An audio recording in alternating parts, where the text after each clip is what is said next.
Hotep, everybody. Hey, this is Michael Imhotep, founder of the African History Network and host of the African History Network show. It is Sunday, June 9th, 2024, and we are live. Hope everybody's doing well today. We have a fantastic, exciting show planned today, and I'm going to deal with this nonsense that happened early in the week and this controversy from Representative Byron Donalds, Black Republican from Florida. We're going to talk about Representative Byron Donalds and Candace Owens are wrong about Black families, Jim Crow, man in the house rule, and welfare. Okay. And some of you all saw posted about this on my Facebook fan page, The African History Network, and my personal page, Michael Imhotep, IMHOTEP. So we have the flyer right here as well. You can check out. Okay. So I saw Byron Donalds on Joanne Reed's show on MSNBC, The Readout. I saw him on the Reverend Al Sharpton show on Saturday, June 8th. And so I saw his original comments as well. Roland Martin talked about him on Roland Martin Unfiltered. I was on Roland's show on Friday. We didn't get to it. He talked about it like the day before, something like that.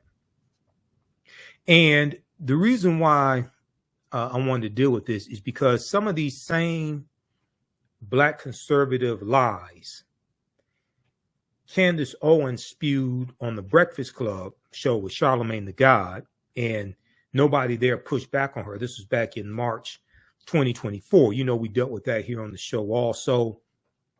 I eviscerated her arguments here on the African History Network show and provided evidence to document what I was talking about. All right, so we're going to look at video of what Byron Donalds actually said, because he said people were lying about what he said, misquoting what he said, etc. Okay, and then we're going to go through and provide this history lesson and show why he said what he said, as well as things Candace Owens has been saying and other Black conservatives, why what they are saying is false. Okay, why what they are saying is false. So one of the first articles, and when I posted about this on Instagram, my Instagram page, Michael Imhotep, I read some articles that talked about this also. Like this is a good one from Politico.com.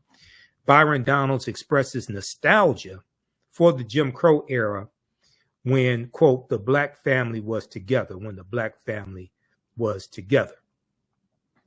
Now, he didn't say he wanted Jim Crow back.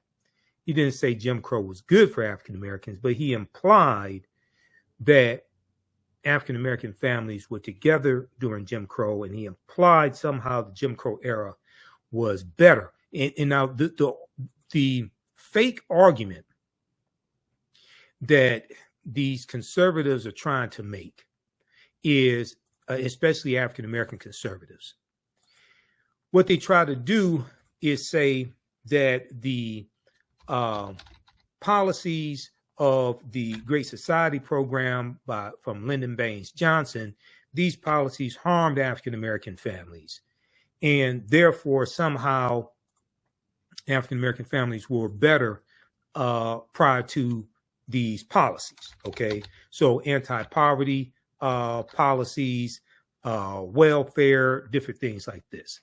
This is the argument that they try to make. Okay, and here's I'm going to go back to.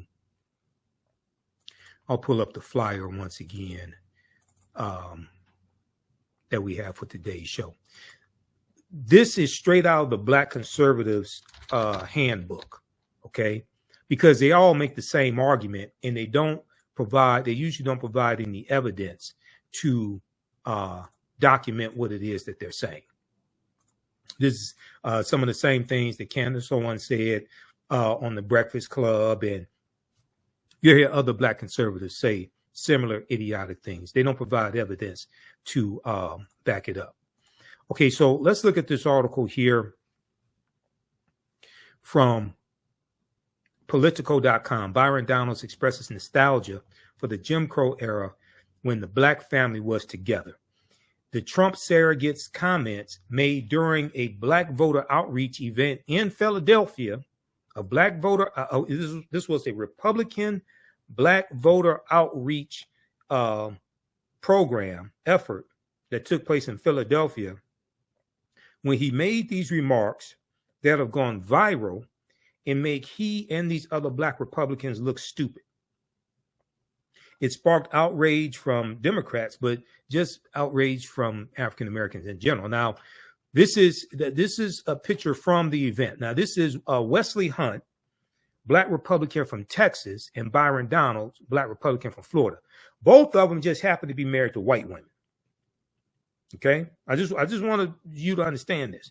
And you know, Roland and I, when I'm on Roland Martin Unfiltered, sometimes we'll go back and forth talking about these African American Republicans married to white women. And I think some people are missing my argument. The argument I'm making, I'm not saying somebody African American suffers from self-hatred because they marry somebody white or they marry outside of their race. That's not what I'm saying.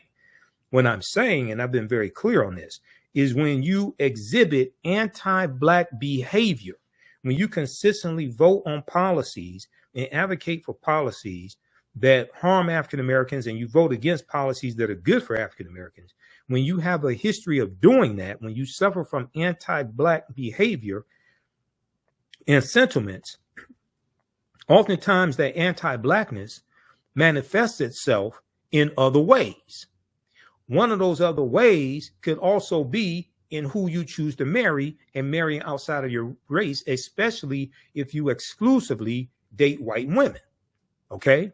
And also if you marry a white conservative that works in opposition to African Americans and advocates for policies in opposition to African Americans as well. Okay. For like Byron Donalds' wife does, as well as Jenny Thomas, Clarence Thomas' wife. Okay. Now, the other thing is all of these Black Republican, all these male Black Republicans in the House of Representatives and the one in the Senate. Well, let's just look at the House. Burgess Owens out of Utah, John James out of Detroit, Wesley Hunt out of Texas, Byron Donald out of Florida, and there's one other one, because there's 5 in the House. They're all married to white women. Senator Tim Scott, Black Republican from South Carolina, who's in the U.S. Senate, he's engaged to a white woman. Okay? Now, I'm not saying they suffer from anti-Blackness because they're married to white women or engaged to white women. I'm saying that because they suffer from anti-Blackness, you can easily see how they ended up with who they ended up with. That's what I'm saying. Okay, Representative Byron Donalds was on the defensive on Wednesday as Democrats attacked him for comments he made the night before on Tuesday. So this event took place on Tuesday, June 4th in Philadelphia, Tuesday, June 4th, in a gentrified area of Philadelphia, by the way. Okay, as Democrats attacked him for comments he'd made the night before praising Black families under the era of racial segregation in America. Okay, now he said during Jim Crow, the Black family was together, quote unquote. Donald said during a Black GOP outreach event in a gentrifying part of Philadelphia on Tuesday, and he criticized decades-old policies from former President Dwight Eisenhower and Lyndon Baines Johnson for promoting a culture of what they call dependence, promoting a culture of dependence, and saying this made Black people dependent on the government. Now, they don't talk about government subsidies for corporations. They don't talk about government subsidies for white farmers. They don't talk about government subsidies for corporations and Donald Trump's $2 trillion tax cut for corporations. They don't talk about corporate welfare. They don't want to deal with that. Okay. They just want to say, oh, these policies made African Americans dependent. That's false. Quote, during Jim Crow, more black people were not just conservative, because black people always have been conservative minded, but more black people voted conservatively, end quote. This is what he said. Now, this doesn't make any sense right here, because if you actually understand the history of Jim Crow laws in the South, Jim Crow laws were against African Americans voting, generally speaking. So how would they vote? How were most African Americans voting conservatively when they couldn't vote? See, this is the nonsense that these black Republicans put out. Okay, so let's go and look at the actual video on his Twitter page to actually see what he said. Okay, because we don't want to give the wrong impression of what he said. So I want you to hear what he said. Okay, let's take a look at this. Now, this is his personal Twitter page at Byron Donalds. And this is from, he posted this June 5th. Okay, I think it was June 5th he posted this, because it took place on June 4th. Let's look at this here. I grew up with my mom. My dad and my mom, things didn't work out. As an adult, I look at my father and I say, bro, I don't know what happened, but you my father and I love you. Wow. I don't know what happened. I wasn't there. Wow. But I'm going to tell you this. Growing up, the one thing I knew I wanted to do, and this is not about my father, this is about what I wanted to do, is I wanted to be a father to myself. Wow. And so one of the things that's actually happening in our culture, which you're now starting to see in our politics, is the reinvigoration of black families with younger black men and black women. And that is also helping to breed the revival of a black middle class in America. You see, during Jim Crow, the black family was together. That's right. During Jim Crow, more black people were not just conservative, because black people always have been conservative minded, but more black people voted conservatively. And then H.E.W., Lyndon Johnson, and then you go down that road, and now we are where we are. What's happened in America the last 10 years, and I say it because it's my contemporaries, it's Wesley's contemporaries, you're starting to see more black people be married in homes, raising kids. It's when you home with your wife raising your kids, and then you look at the world, you're saying, now wait a minute, time out. This does not look right. How can I get something to my kids? It goes back to the conversation of generational wealth. Not just having a job, generational wealth. I'm looking at my kids. How can my kids be on my shoulders when they take off in life? That's what's happening. Okay, so he mentions Jim Crow 3 times, talks about generational wealth. We're going to talk about that because household wealth for African Americans has increased 60% under the Biden-Harris administration. Byron Donalds doesn't want to talk about that. Okay, so he brought up Jim Crow 3 times. Okay, so after that took place, what happened was House Minority Leader Representative Hakeem Jeffries, who understands history because one of his uncles is one of my teachers, Dr. Lyndon Jeffries. House Minority Leader Representative Hakeem Jeffries eviscerated Byron Donalds on the House floor. Here's what.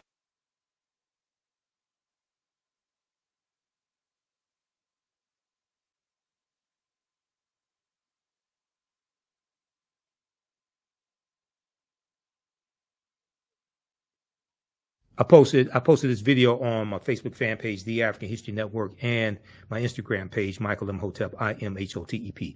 So this is House Minority Leader Representative Hakeem Jeffries, and he understands history because his uncle is one of my teachers, Dr. Lyndon Jeffries. Let's take a look at this. Come to my attention that a so-called leader has made the factually inaccurate statement that black folks were better off during Jim Crow. That's an outlandish, outrageous, and out-of-pocket observation. We were not better off when a young boy named Emmett Till could be brutally murdered without consequence because of Jim Crow. We were not better off when black women could be sexually assaulted without consequence because of Jim Crow. We were not better off when people could be systematically lynched without consequence because of Jim Crow. We were not better off when children could be denied a high-quality education without consequence because of Jim Crow. We were not better off when people could be denied the right to vote without consequence because of Jim Crow. How dare you make such an ignorant observation? You better check yourself before you wreck yourself. Okay, so then he quoted Ice Cube as well. Check yourself before you wreck yourself. So, all right. So that was Representative Hakeem Jeffries as well. And there's been a lot of backlash from this. Representative Jasmine Crockett was on MSNBC this weekend. I think she was on Alex Witt's show on MSNBC. I posted a clip from when Byron Donalds was on Joy and Reid's show, MSNBC. And it didn't go too well for Byron on Joy and Reid. Okay.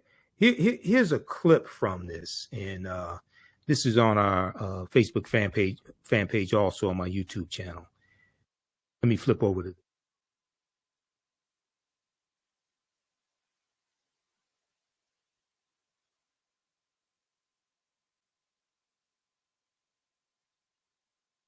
Which creates better people. Last question, and then I'm going to let you go. Last question. We're out of time, but I'm going to give you one more question. During Jim Crow, could your family have existed? You are in an interracial marriage. Your wife is a white conservative activist. Could your family have existed at all during Jim Crow? No, it could not, Joy, and we all know that. But that's why I am blessed to live in America today as opposed to America during that time. But we cannot ignore the realities of not having fathers in homes. That is important for Black people today and all people today as we move forward for a better America. We are out of time. What I'm grateful for is that we do not live in the Jim Crow era and that fathers do not face the threat of lynching. I'm very grateful of that. Perhaps don't bring up Jim Crow when you're trying to make that example. Representative Byron Donalds, thank you for being here, and we'll be right back. Okay, so I saw the full interview that Byron did with Joanne Reid, and you see, so I posted this on my Instagram page. I put this caption here. Trump-loving Black Republican, and let me see if I can zoom in on this. It won't zoom in. Trump-loving Black Republican, Representative Byron Donalds, Republican of Florida, admits he is blessed to live in Joe Biden's America. He said he's blessed to live in America today, right, as opposed to America under Jim Crow. Oh, so you're blessed to live in Joe Biden's America. This is what you're saying. And Joy asked the question, could Byron Donalds' interracial family have existed during Jim Crow? We know the answer is no. If it did exist, he'd be running for his life. Okay, especially in the South.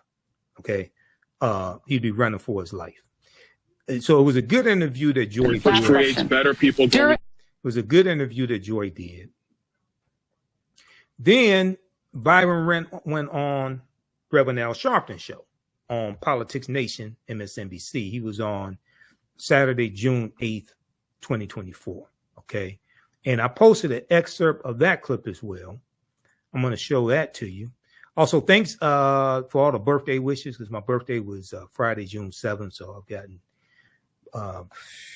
couple of probably 300 birthday wishes on Facebook and got a few text messages, things like that. So thanks for the birthday wishes, everybody. Appreciate that. I turned 53.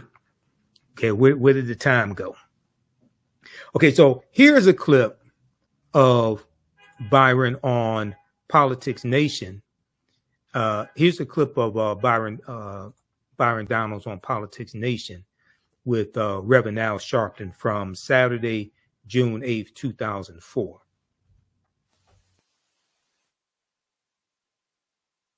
We are going to talk about the era, Congressman, and you name a race-based law, then you cannot take race out of the fact Jim Crow was a law against black people. You weren't just talking about the era of Dwight Eisenhower and Harry Truman. You named Jim Crow. There's only one way you could deal with Jim Crow, and that's by race. I mean, look, you and I have mutual friends. People say you're a straight shooter. We may disagree on politics. I'm giving you the benefit of the doubt. But look, you were born in Brooklyn. You went down into the South, went to Florida State. You have an interracial marriage. You're the congressman of a district that's not a black district. I mean, how can you even live with yourself acting like Jim Crow was a good era or better era for blacks? What happened to you? Okay, that's real cute. That's real cute. I did not say that. And I'm not going to sit here and have to insinuate that against you. Because right now you're lying about what I said. I did say Jim Crow. I did reference it 3 times. That's not to say that it was better. I never said that. Those words never came out of my mouth. When are you going to get that through your skull and everybody else's skull? I never said that. And the difference between me and a lot of other Republicans, I'm not going to sit here. You said it was better for us. I'm not going to let you lie under Jim Crow to bring families together. Did you say that? Hakeem Jeffries was lying. The Biden campaign was lying. All right. So look at my words. So Byron Donalds sounds like Donald Trump. Everybody's lying on me. People setting me up. The B set me up. He sounds like Donald Trump. Okay. But Donalds is the one who interjected Jim Crow. And they did that for a reason. It's just like when Candace Owens said, we had African Americans had a higher marriage rate during slavery than they do today. Like, you trying to say slavery was a good thing? You want to bring slavery back? So I'm going to go through and dissect these arguments and provide historical evidence to show how these people are lying. Okay. Byron Donalds, Candace Owens, these other black conservatives out here who are running this hustle. They're all reading from the same black conservative playbook. They're all reading from the same black conservative playbook. I understand the playbook. That's how I know what they're about to say. And that's how they all say the same thing. Okay. So let's look at, let's approach it this way.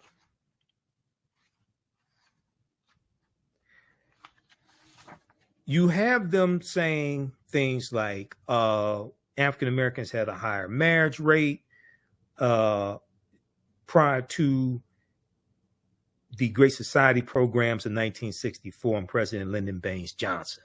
And it was these programs, it was the welfare program that pushed African American men out of the homes, things like this. We've all heard variations of this nonsense, right? Okay, so let's look at some evidence. Now, when I did my takedown of Candace Owens, and that video has been viewed over 50,000 times on our YouTube channel, Michael Imhotep, when I did the original video, and then I did a shorter segment dealing with how Candace Owens is wrong about the man in the house rule. That's on our Facebook and YouTube pages. This was one of the articles that I talked about to provide some historical evidence, right? This is a good article from theroot.com, theroot.com. I'm not a big fan of the Root, but every now and then they do have some good articles. This is an article from June 17th, 2011. June 17th, 2011, by Cynthia Gordy, called Welfare, Fathers and Those Persistent Myths. Welfare, Fathers and Those Persistent Myths. And also when they talked about HEW, That's health, education, and welfare. He's dealing with policies under, the Great Society program from President Lyndon Baines Johnson. We're going to go through and look at some of those Great Society programs as well. Does the state discourage poor fathers from being present in their children's lives? There are the emblematic images like Diane Carroll as a single mother on welfare in the 1974 movie Claudine. Most of us have seen that movie Claudine, co-starring James Earl Jones. She was struggling to hide her boyfriend, James Earl Jones, from the white social worker, okay? Urban legends tell of man in the house rules that prohibit men from living under the same roof as moms who receive public assistance. Between media images, half-truths, and also well-meaning but flawed policies, the belief that the welfare system undermines poor families has been entrenched in the public mind for decades. All of us realize the critical importance of fathers in the home, said Ron Sims, Deputy Secretary of HUD, Housing Urban Development at the time. This is under the Obama administration. Secretary of HUD, he told TheRoot.com at the time, quote, "We want fathers to understand that they are welcome at our housing authority sites and that we want them there to play meaningful roles in raising their children and supporting the women that they've been with," end quote. Now, clearing up misconceptions. They have this section here in this article. Clearing up misconceptions. Let me scroll down to this right here. A particular fact that those giving the side eye to the American welfare system often trot out is that in 1890, married couples headed 80% of all Black households. Okay, so this is during the Jim Crow era, 1890. This is the same year of the Mississippi State Convention, where they rewrote the Mississippi State Constitution to impose poll taxes and literacy tests, property ownership requirements to be able to vote, to suppress the African American vote. Okay, this is that same year. This is during the Jim Crow era that Byron Donalds said Black families were in the home. See, they all these Black conservatives play from the same playbook. And I've been on panel discussions with them, blew them away because I'm a historian. I know they're lying. Read this article right here from the Washington Post. The Mississippi plan to keep Blacks from voting in 1890. We came here to exclude the Negro. We came here to exclude the Negro. This talks about what happened at the Mississippi State Constitution. This article is from May 1st, 2021 by Ronald G. Schaefer. And one of the things it talks about was Solomon Saladin Calhoun, who was a white county judge who presided over the Mississippi State Convention. And he said bluntly why they were there. Okay, he said, let's tell the truth if it burst the bottom of the universe. We have come here to exclude the Negro. Nothing short of this will answer. All right. And the delegates eventually adopted a literacy test and a poll tax geared to suppress the Black vote in a state with a Black majority. The Mississippi plan became the model throughout the South, part of a raft of racially oppressive Jim Crow laws that ended Reconstruction. Okay, now, Jim, you're going to have some Jim Crow laws prior to Reconstruction ending. Going back to like 1865, 1866, these were Black codes, right? But the Union troops are in these former Confederate states in the South, enforcing to various extents the new rights of African Americans. So these Black codes, these Jim Crow laws, don't take really full effect until after Reconstruction ends with the Compromise of 1877. Okay. And then you're going to have these state constitutions, Mississippi, 1890, South Carolina, 1895, Louisiana, 1898, Alabama, 1901, etc., Oklahoma, Georgia, etc. Okay. All right. So it's important to understand this period of time, talking about Jim Crow, this and then into the early 1990s prior to 1964. It's going to be the Civil Rights Act of 1964, then the Voting Rights Act of 1965 that strike down Jim Crow laws and strike down these laws that put obstacles in the way of the 15th Amendment to the U.S. Constitution. Mississippi's 1890 convention sought to find a way around the 15th Amendment to the Constitution, which gave African Americans the vote. Okay. It guaranteed, the 15th Amendment of 1870 guaranteed the right to vote for African American men. African American women did not get the right to vote until the 19th Amendment of 1920, but the majority of African Americans still lived in the South in 1920, 1930, 1940. So the majority of us could not vote in the Jim Crow South, even though Byron Donalds said the majority of us voted conservatively during Jim Crow. Most of us could not vote during Jim Crow. Just 2 decades earlier, the Mississippi State Legislature had made history by electing Hiram Rhodes Revels to the U.S. Senate. That was in 1870. Okay, he was the first African-American member to serve in either house of Congress, but that moment of racial progress quickly vanished. This is Hiram Rhodes Revels right here.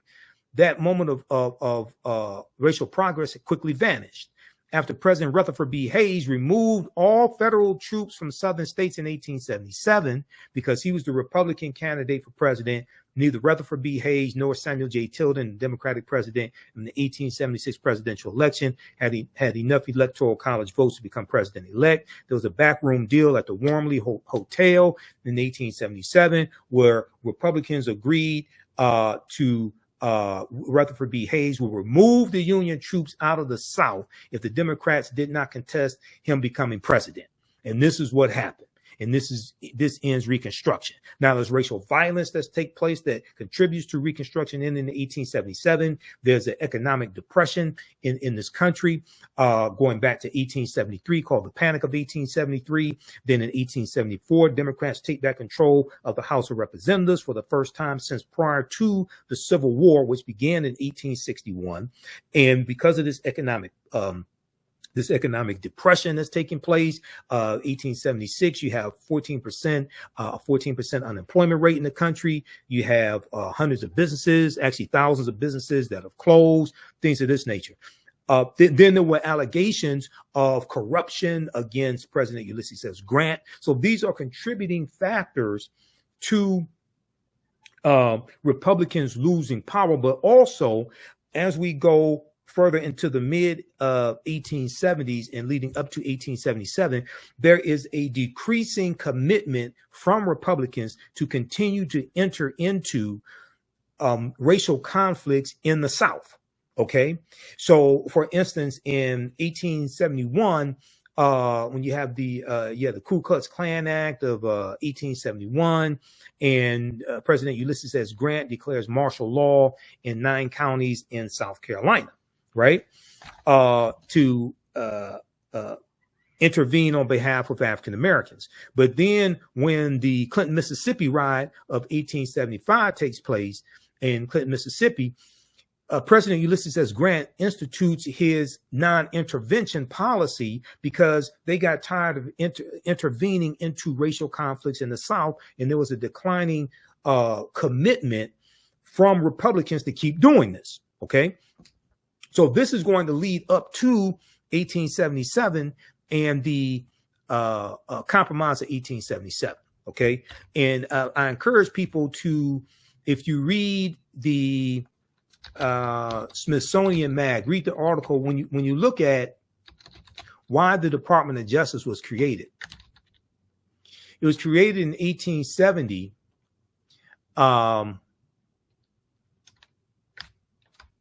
It was created in 1870 during Reconstruction, largely to enforce the new rights of African Americans.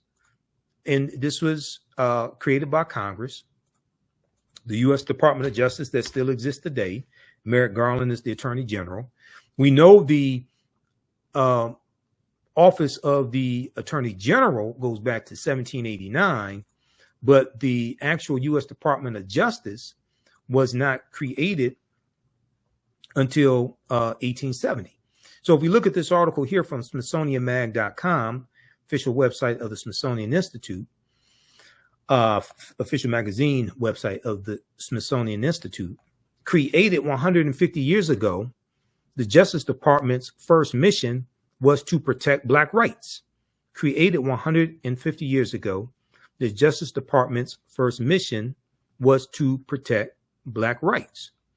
In the wake of the Civil War, the government's new force sought to enshrine equality under the law. Now, this is an excellent article by Brian Greene, July 1st, 2020. Okay, this is like 2 months after George Floyd was killed. That was May 25th, 2020. Now, this lithograph right here, this is the Lost Cause, Worse Than Slavery. This is the White League and the Ku Klux Klan, two domestic terrorist organizations. A cartoon by illustrator Thomas Nast shows a member of the White League and a member of the Ku Klux Klan joining hands over a terrorized Black family. Incidentally, Thomas Nast was the cartoonist who really popularized the secular figure of Santa Claus. It's Thomas Nast's drawings of the jolly fat fellow in the red suit with the rosy cheeks that really popularizes Santa Claus. Yes, you have Clement Clark Moore's poem, A Visit from St. Nicholas, but the actual image of Santa Claus that we know today goes back to Thomas Nast and his cartoon drawings of Santa Claus. Amos T. Ackerman was an unlikely figure to head the newly formed Department of Justice. In 1870, the United States was still working to bind the nation's wounds,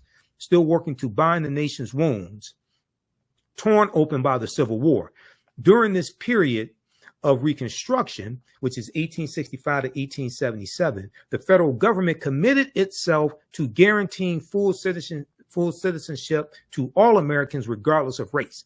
At the forefront of that effort was Amos T. Ackerman, a former Democrat and enslaver from Georgia, a former slave owner and a former officer in the Confederate Army.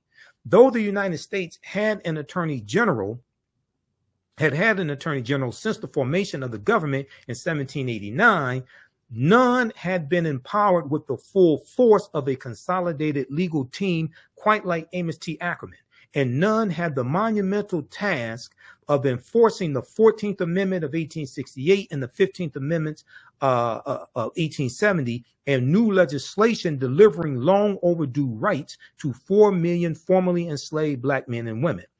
This department's work on behalf of the emancipated population was so central to its early mission that Amos T. Ackerman established the department's headquarters in the Freedmen's Savings Bank building. The Freedmen's Bank, created in 1865 as an act of Congress. We know the Freedmen's Bank is going to collapse in 1874. There's mismanagement, corruption.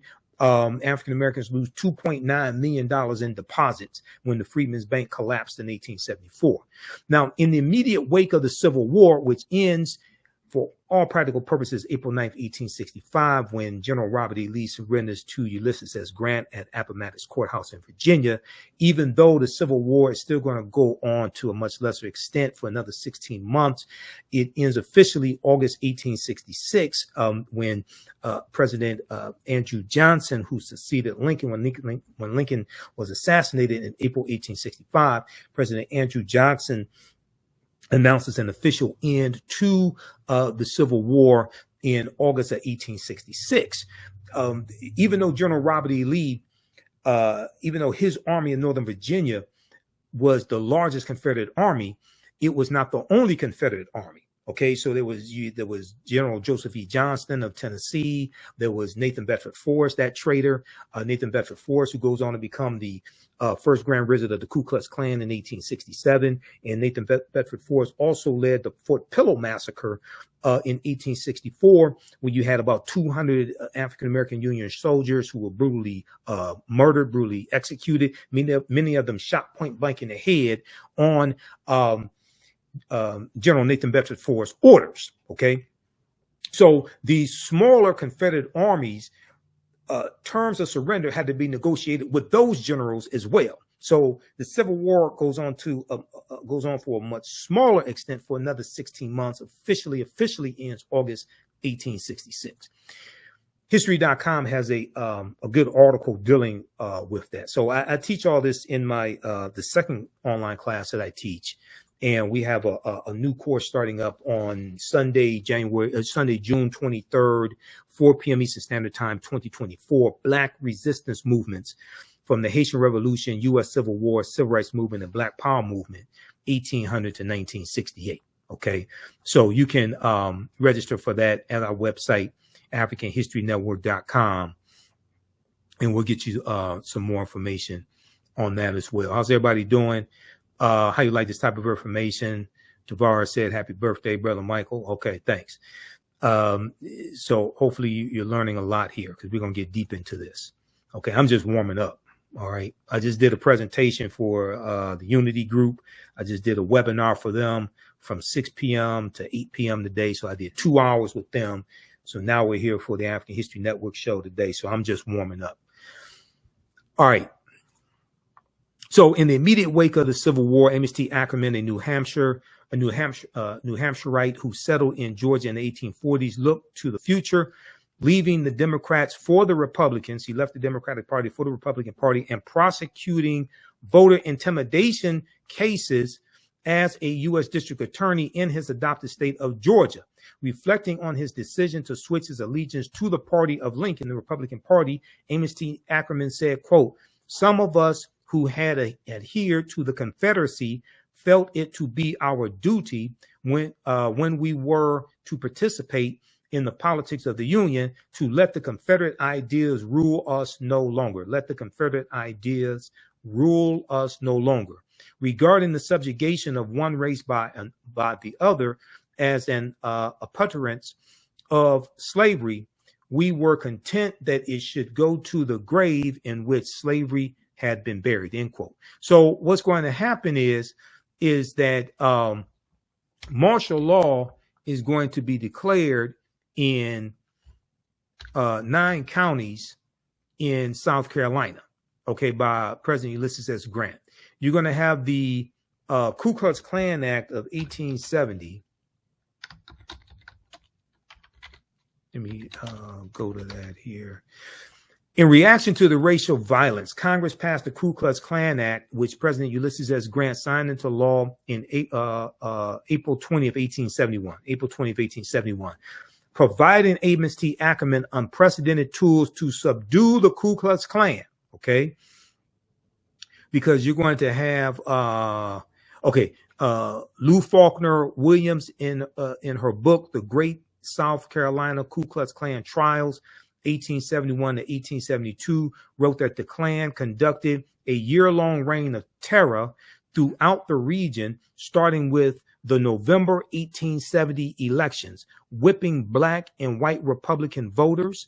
An army general sent down to quell the riots after local police and state troops failed to do so, estimated the Klan numbered more than 2,000 sworn members in York County alone. Okay, this is this is basically in South Carolina. Quote, "The South Carolina Klan, in its fury," Lou Faulkner Williams wrote, "committed some of the most heinous crimes in the history of the United States," quote unquote. The 1910 novel The Klansman, on which the film The Birth of a Nation is based upon, reportedly draws on these events in York County. So when you see my presentations, see my lectures in my class that I teach, when we talk about the movie The Birth of a Nation, right? The movie The Birth of a Nation rejuvenates the Ku Klux Klan. The Klan had largely died out by 1915. The 1915 is the 50th anniversary of the 13th Amendment of 1865, December 6, 1865, which legally ends slavery. And we know the Ku Klux Klan is founded December 24th, 1865 on Christmas Eve, right? About a week after the 13th Amendment is adopted. 13th Amendment is adopted December 18th, 1865. And incidentally, this is when Kentucky and Delaware are going to end slavery. Kentucky and Delaware, which were two of the four border states, and we know the border states of Maryland, Missouri, Kentucky, and Delaware were exempt from the Emancipation Proclamation issued January 1st, 1863, which is why saying Juneteenth was the last day of slavery is a lie, because Kentucky and Delaware didn't abolish slavery until 6 months after Juneteenth, December 18th, 1865, when the 13th Amendment was adopted. See, so this is why some of this, even though it's important to celebrate Juneteenth and we have to deal with history, economics, law, and politics in our Juneteenth celebrations, and I'll be speaking at some Juneteenth celebrations here in Detroit on June 14th and the 15th. But we have to correct the history of Juneteenth and protect the history of Juneteenth. So the history of Juneteenth is right in this period of time when we're talking about Jim Crow laws and we're talking about the Reconstruction era. You have to understand the history of that period to actually be able to utilize the Juneteenth federal holiday effectively. This can't be Black folks cookout day. This can't be just a day off from work and you get drunk and eat watermelon and eat ribs and hot dogs and hamburgers. This can't be a Black version of the 4th of July. This has to be much more significant, much more important. All right. So, long story short, the Birth of a Nation rejuvenated the Ku Klux Klan. All right. And we know that it's going to be the second incarnation of the Ku Klux Klan, which is founded in October 1915 by the Reverend William Joseph Simmons after he sees the movie The Birth of a Nation. Okay. And that second incarnation of the Ku Klux Klan is going to have both Democrats and Republicans.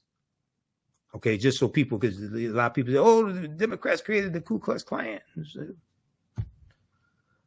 You had white supremacists that didn't belong to any party that were members of the Ku Klux Klan, if you want to tell the truth about it. Okay. Now, hold on. There was an article I was just about to show you. Where did that go? Right here. The Ku Klux Klan Act of 1871 is still on the books. A lot of people may not know this. It's still on the books. And if we look at this article from August 1st, 2023, see, this is why a lot of Black Republicans don't want you to know this. They get their talking points from white Republicans, and they teach them very well. They teach them very well. Okay. This is why they don't want you to understand this history, because if you start studying this history, then you start studying law. Donald Trump is charged under civil rights law used to prosecute KKK violence. This is from the Washington Post.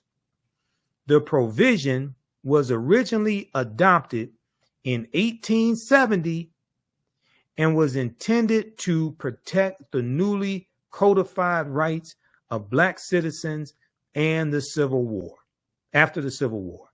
This is a good article by Isaac Stanley Becker and Spencer S. Sue, August 1st, 2023, from the Washington Post.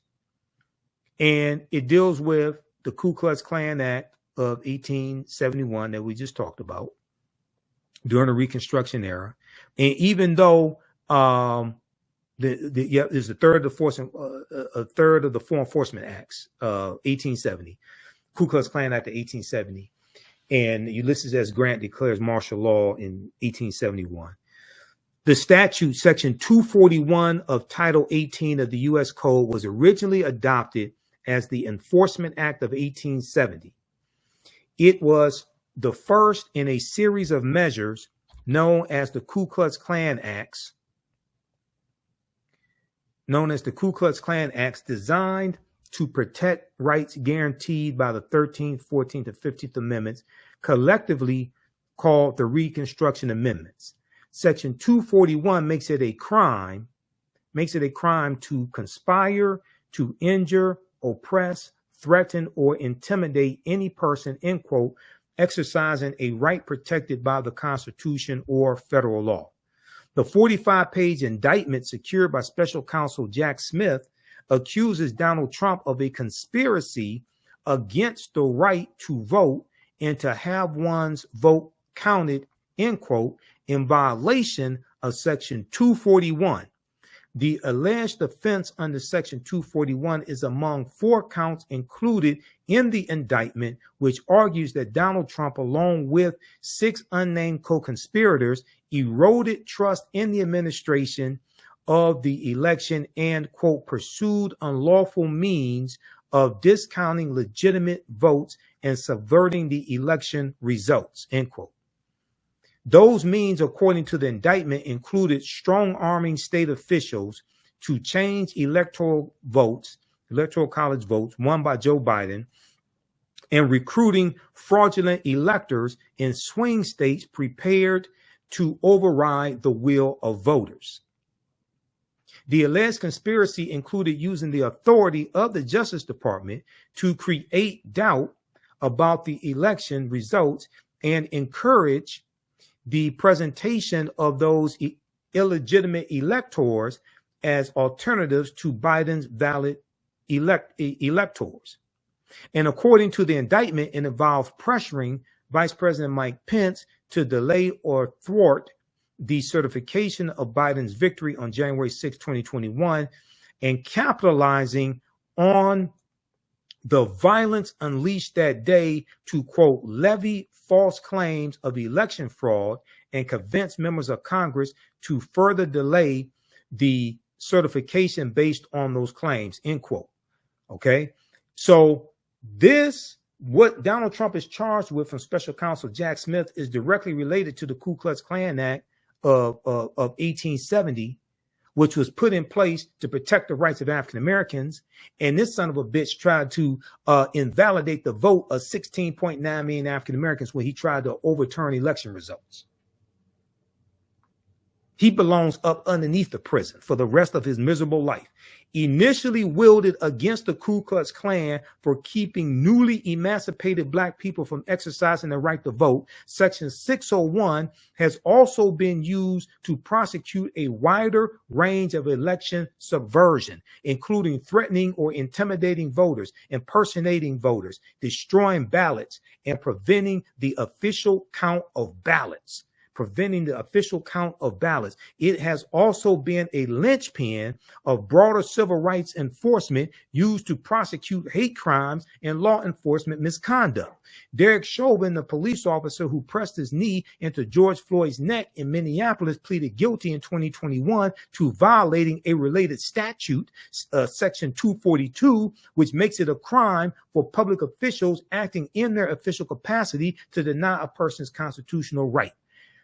Any Black person who sits up and supports a white supremacist domestic terrorist like Donald Trump is sick, and they either don't understand history and they're lying to you, or they do understand history and they're still lying to you. You can't understand history and support this demon right here, Donald Trump. Go read this article here. What Donald Trump is being charged with, the law that he's being charged with, that's from the Ku Klux Klan Act. Isn't it poetic justice that this traitor is being charged with the same thing that they were charging these domestic terrorist Klansmen in 1871 of prosecuting them and putting them in jail? Now, let me ask you a question.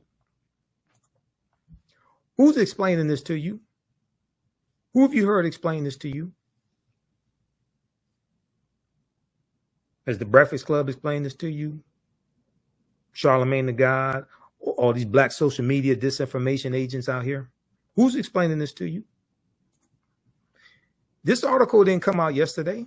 This article, we talked about this here on the African History Network show before. This is the type of research I do. Okay. This article is from 2023.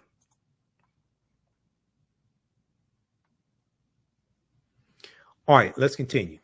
But read this article. Trump is charged under civil rights law used to prosecute KKK violence. No wonder MAGA is attacking the way history is taught in schools, and they're attacking affirmative action and diversity, equity, and inclusion, and anything that would teach us to understand the law. Because when I teach about political self-defense, it deals with understanding laws and policies, how they affect African Americans, and how to disarm these people of these laws and policies that they're using to attack us, and how to reverse that and use these laws and policies against them.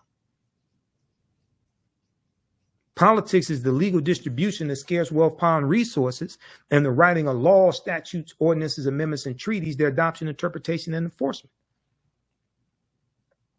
This is law still on the books right now that goes back to the Reconstruction era. The U.S. Department of Justice was created largely to protect the new rights of African Americans. And if Donald Trump wins the presidency again, he's going to gut and neuter the Department of Justice. They're not going to prosecute police officers. They're not going to enforce a lot of these rights. They're going to weaken the Civil Rights Department of the Department of Justice. And he's going to use the Department of Justice against his quote unquote enemies, who are really people just following the law, holding his crooked ass accountable.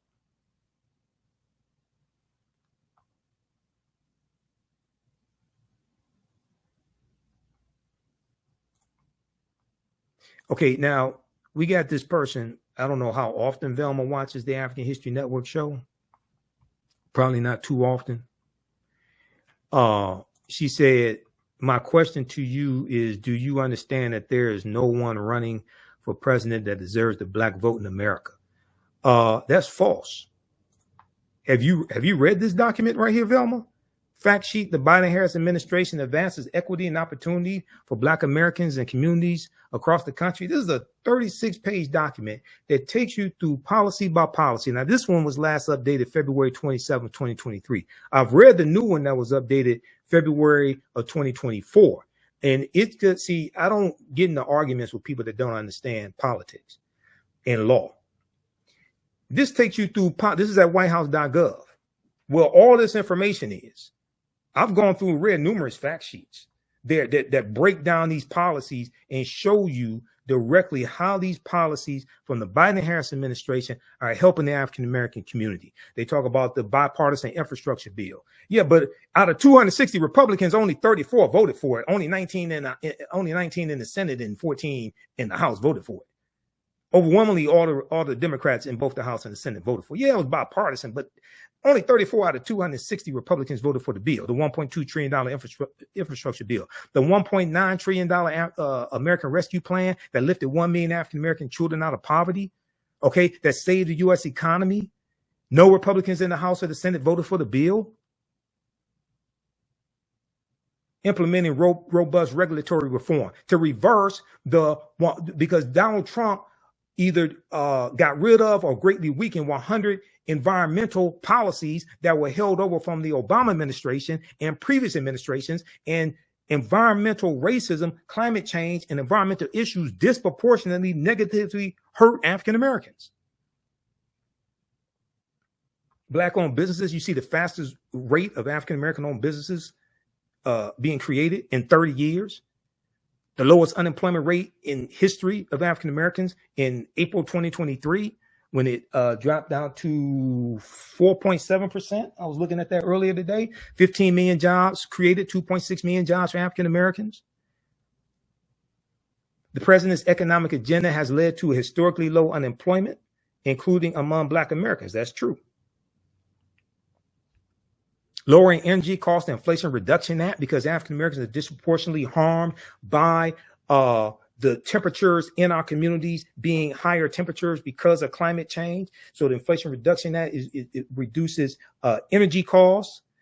And this is the first really large bill to fight against climate change.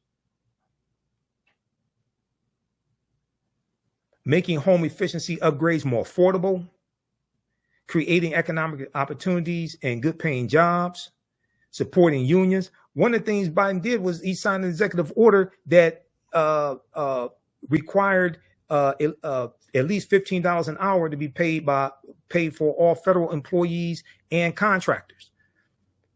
African Americans are 18.4% of the federal workforce. That gave a lot of them raises.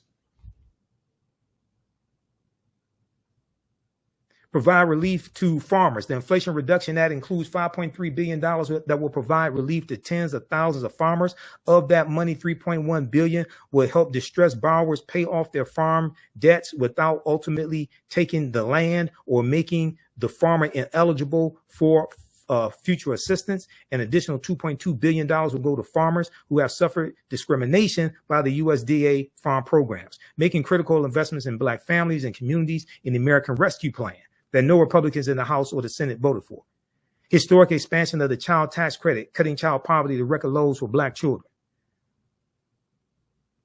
Then you look at the investment that was made for child care, supporting child care providers and reducing child care costs for Black families. Black families are nearly 2 times more likely than white parents to have to quit, turn down, or make a major change in their job due to child care disruptions. The American Rescue Plan that no Republicans in the House or the Senate voted for, that Byron Donalds voted against, that Wesley Hunt voted against, that every Black Republican in the House of Representatives voted against, and punk ass Senator Tim Scott voted against this as well. The American Rescue Plan provided a $39 billion lifeline to help child care providers stay open and compensate early child educators as they provide safe and healthy environments for children and help parents work. States have already delivered American Rescue Plan stabilization grants to more than 200,000 child care providers, 1 in 5 of whom are Black. That's 20%, with 13.5% of the population. That's 20% for those who are mathematically challenged. Let me repeat this. Who is explaining this to you? Who is explaining this to you? American Rescue Plan stabilization grants were delivered to more than 200,000 child care providers. 1 in 5 of these child care providers are African Americans, serving as many as 9.5 million children and their families. In most states, providers in 98% of persistent poverty counties receive aid, and more than half of the providers receiving funds were operating in the most racially diverse counties in the country. Okay, read the rest of that. Then you go, the American Rescue Plan also helped lower child care costs for all families, including Black families, including by expanding the child and dependent care tax credit. The American Rescue Plan tripled the earned income tax credit for 17 million workers without dependent children. Then they talk about the $46.5 billion that was in the American Rescue Plan for renter assistance for renters as well as landlords, and how some African Americans were able to take advantage of that and stay in their homes. Extending a lifeline to struggling small businesses and expanding access to capital.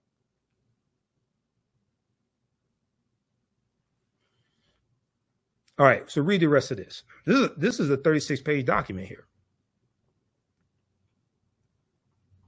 It goes through category by category, policy by policy, and shows you how these policies are helping the African American community.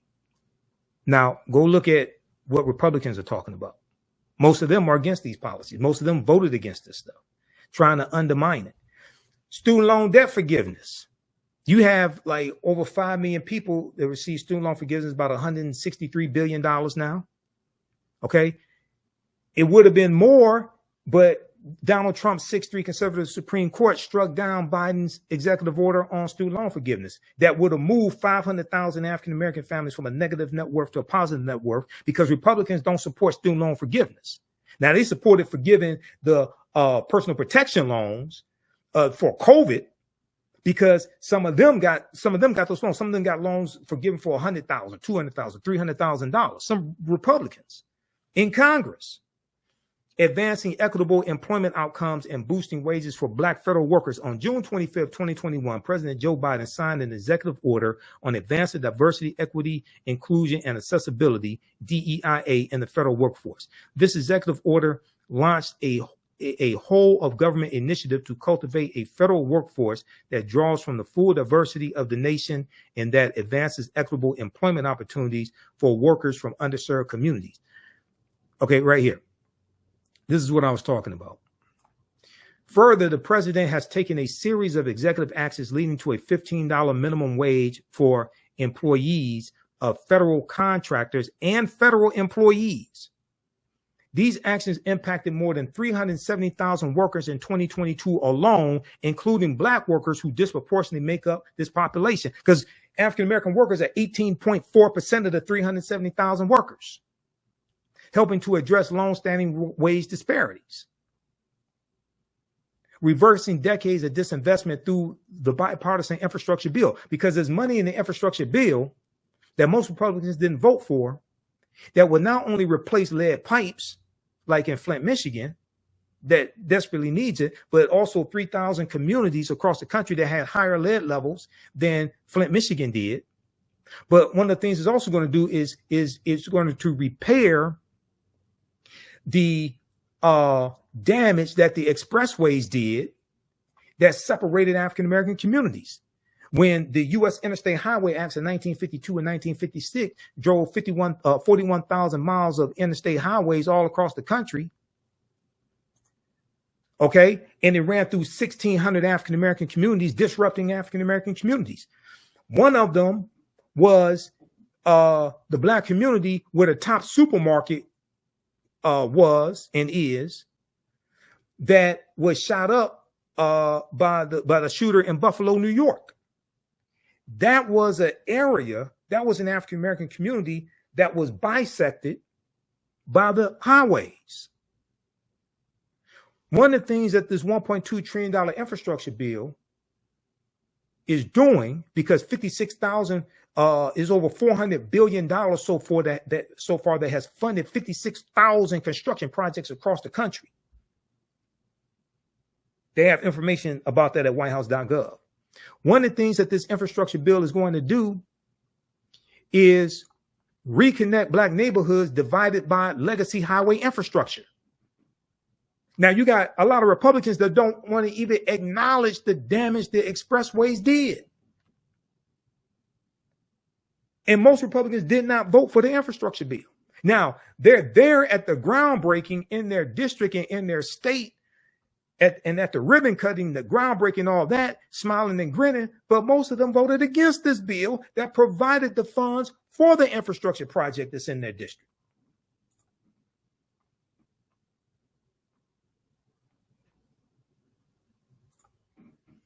And provide other resources to finally give Black communities a fair shot at the American dream. So we need this and more, yes, but most Republicans voted against what you got and will nullify it and take it away if they take back full control of the Senate, expand their margins in the House, and take back the White House. During the 20th century, federally funded infrastructure projects too often segregated and harmed low-income communities, especially predominantly Black neighborhoods. Construction of the federal highway system, in particular, cut off once thriving Black communities from resources and opportunity. The bipartisan infrastructure law that only 34 Republicans out of 260 voted for launched a new Reconnecting Communities program, which will invest $1 billion to help reconnect communities that were previously cut off from economic opportunities by transportation infrastructure. In addition, the Inflation Reduction Act includes $3 billion for the Neighborhood Access and Equity Grant Program to help advance transportation projects in disadvantaged or underserved communities.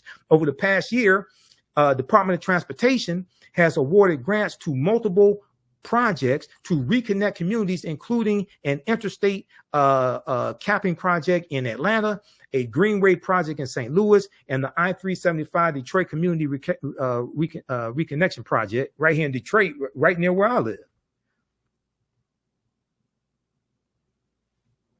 Read the rest of this. Assisting black landowners in resolving title issues.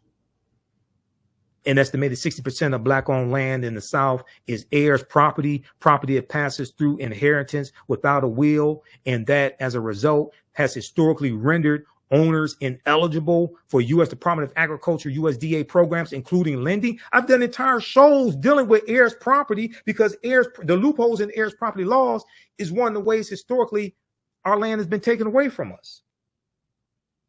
That and overtaxation, because about a month ago, we did the show when we talked about Andrew Carl's new book that deals with how African Americans, since like the Reconstruction era, have been overtaxed by $600 billion.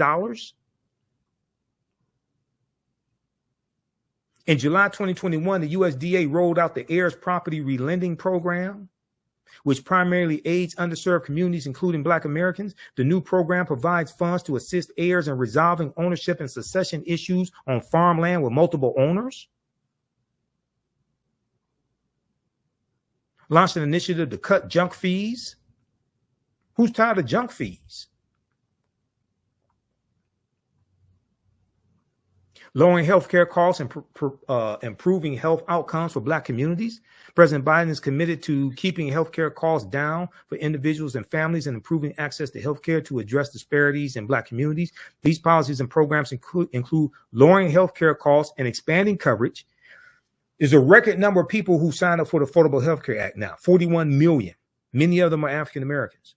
Millions of lower and middle income Black families enrolled in health insurance marketplaces saw their premiums lowered or eliminated as a result of the American Rescue Plan and will continue to benefit from provisions included in the Inflation Reduction Act. Oh, by the way, did I tell you no Republicans in the House or the Senate voted for the Inflation Reduction Act? I forgot to tell you that. No Republicans in the House or the Senate voted for the Inflation Reduction Act, and they're saying if they take back control of the keep control of the House, take back control of the Senate and the White House, they're going to reverse some of the policies that are in the Inflation Reduction Act that are beneficial to us.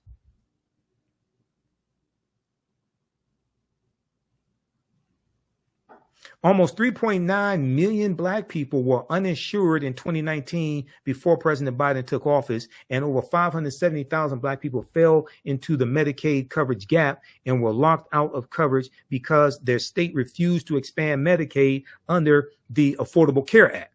Like a lot of Republican-controlled states, a lot of them refused to expand Medicaid. Then the administration's efforts to expand access to coverage has driven the uninsured rate to historic lows, with more than 3.6 million people gaining coverage during last year's record-breaking 16.3 million American Care Act enrollment period. I haven't even talked about the $16 billion that HBCUs got from 2021 to 2024, which is a record amount of funding from any administration. I haven't even talked about that. Protecting Black maternal health.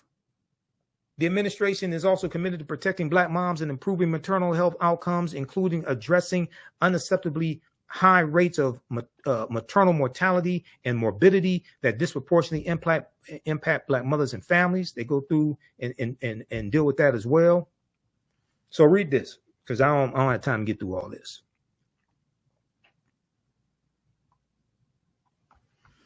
This is at whitehouse.gov.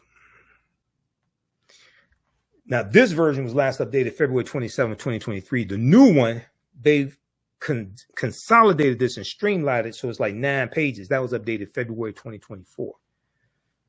The Biden-Harris administration advances equity and opportunity for Black Americans and communities across the country. So when people say nobody has earned our vote, I don't know what the hell you're talking about.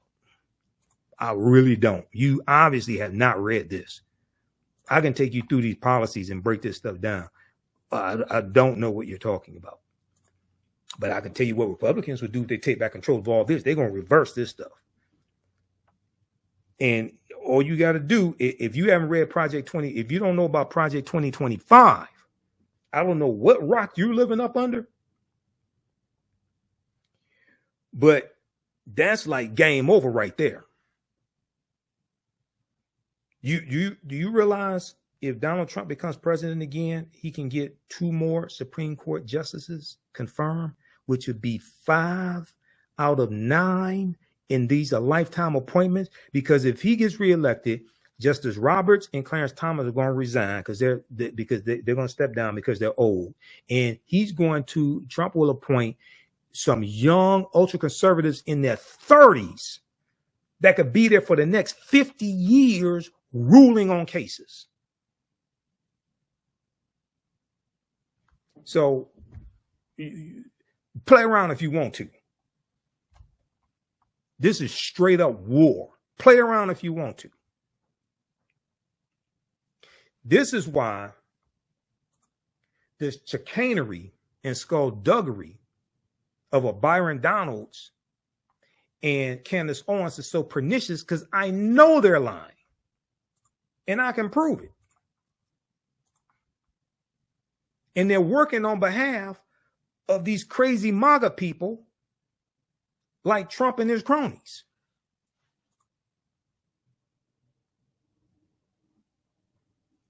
Okay, let's continue here. All right, now what I want to do, I want to go to, we're talking about man in the house rule, all that, right? Let's go back to this article here from theroot.com, because we started talking about Jim Crow history in the Jim Crow era.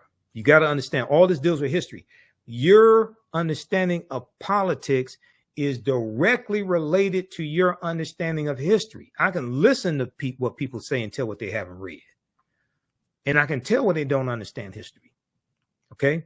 So let's go back to this article from theroot.com, which breaks this down, called Welfare Fathers and Those Persistent Myths. Welfare Fathers and Those Persistent Myths by Cynthia Gordy. Okay, we're going to go to the section that deals with clearing up misconceptions. A particular fact that those giving the side eye to the American welfare system often trot out is that in 1890, the same year as the Mississippi state constitution was voted on and written at the Mississippi State Convention. That's how we got on that whole topic. 1890, married couples headed 80% of Black households. 1890, married couples headed 80% of Black households. The figure held constant over the next 7 decades through 1960. However, by 1970, after President Lyndon Baines Johnson established social reforms like WIC, the special supplemental nutrition program for women, infants, and children, food stamps, Medicaid, and public housing projects, Black families with mothers and fathers at home have fallen to 64%. Black 2-parent homes continue to plummet over the next 20 years, hitting 38% in 1990, where it has since remained. Okay, now it's gone up since then. This article is from 2011. I got some other evidence from the U.S. Census Bureau. It's gone up since 1990. Okay, Black 2-parent homes continue to plummet over the next 20 years, hitting 38% in 1990. But Andrew Billingsley, a sociologist, acclaimed for his pioneering work tracing the African-American family, attributes the abrupt change in family structure not to welfare policies, but to rising unemployment. Not to welfare policies, but rising unemployment. He's absolutely correct on this. I talked about this when I went through and deconstructed and destroyed Candace Owens' Breakfast Club argument. Quote, what happened in the mid-1950s were technological changes that abolished unskilled jobs that most black men could do and created high-tech jobs that they couldn't do. Okay, he's absolutely correct on this. Okay, and I've talked about this before. What happened in the mid-1950s were technological changes that abolished unskilled jobs that most black men could do and created high-tech jobs that they couldn't. Andrew Billingsley, sociologist, told TheRoot.com, explaining that the advent of efficient goods-producing machines drove millions of black men out of the stable blue-collar workforce. Quote, that's what kept black families from getting and staying married, not the welfare system. To say otherwise is a misunderstanding of the data, and it's a misreading of history, end quote. He's absolutely correct. I'm going to show you some more evidence on this. On the subject of common misconceptions about public assistance, HUD, Housing and Urban Development, would like to clarify that there is no public housing eligibility requirement that excludes couples. There is no public housing eligibility requirement that excludes couples. Some states used to apply such regulations, but the U.S. Supreme Court struck down those regulations in 1968. Uh-oh. Whitney Houston, we have a problem. So now, why didn't Candace Owens tell you this on the Breakfast Club interview? Why didn't Byron Donalds tell you this when he was sitting there in Philadelphia smoking a cigar with Wesley Hunt, talking about Jim Crow? And our families were together in Jim Crow. Why didn't Byron Donalds tell you about this? Why didn't Larry Elder and all these other black conservatives out here? Why don't they tell you? And Senator Tim Scott? Because they all read from the same playbook. Quote, the notion that we have rules prohibiting fathers from living in the home is simply not true, said Sims, who added that the agency does take income levels into consideration. Quote, but if two parents are working and don't qualify, we have a significant supply of other affordable housing programs around the country for them, end quote.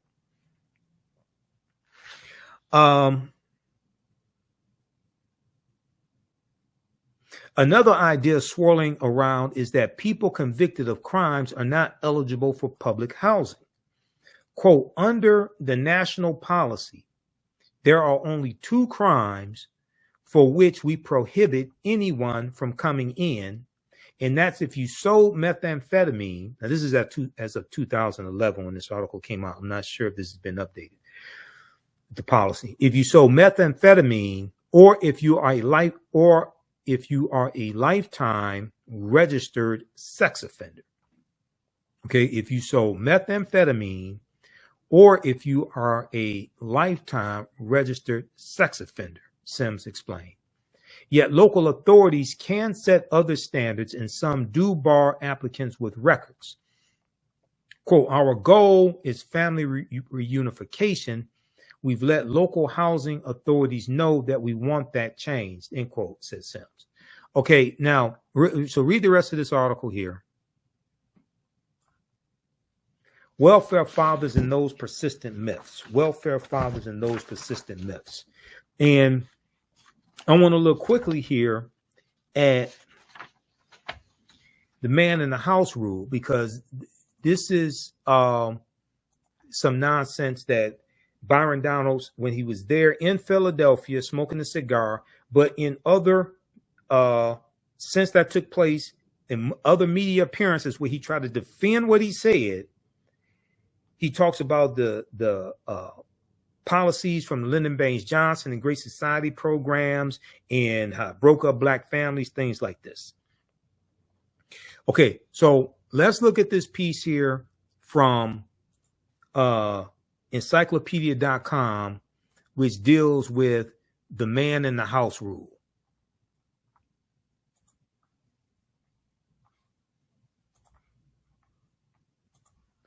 Let me grab this right here. Just a second. Okay. Because I haven't heard anybody else talk about this.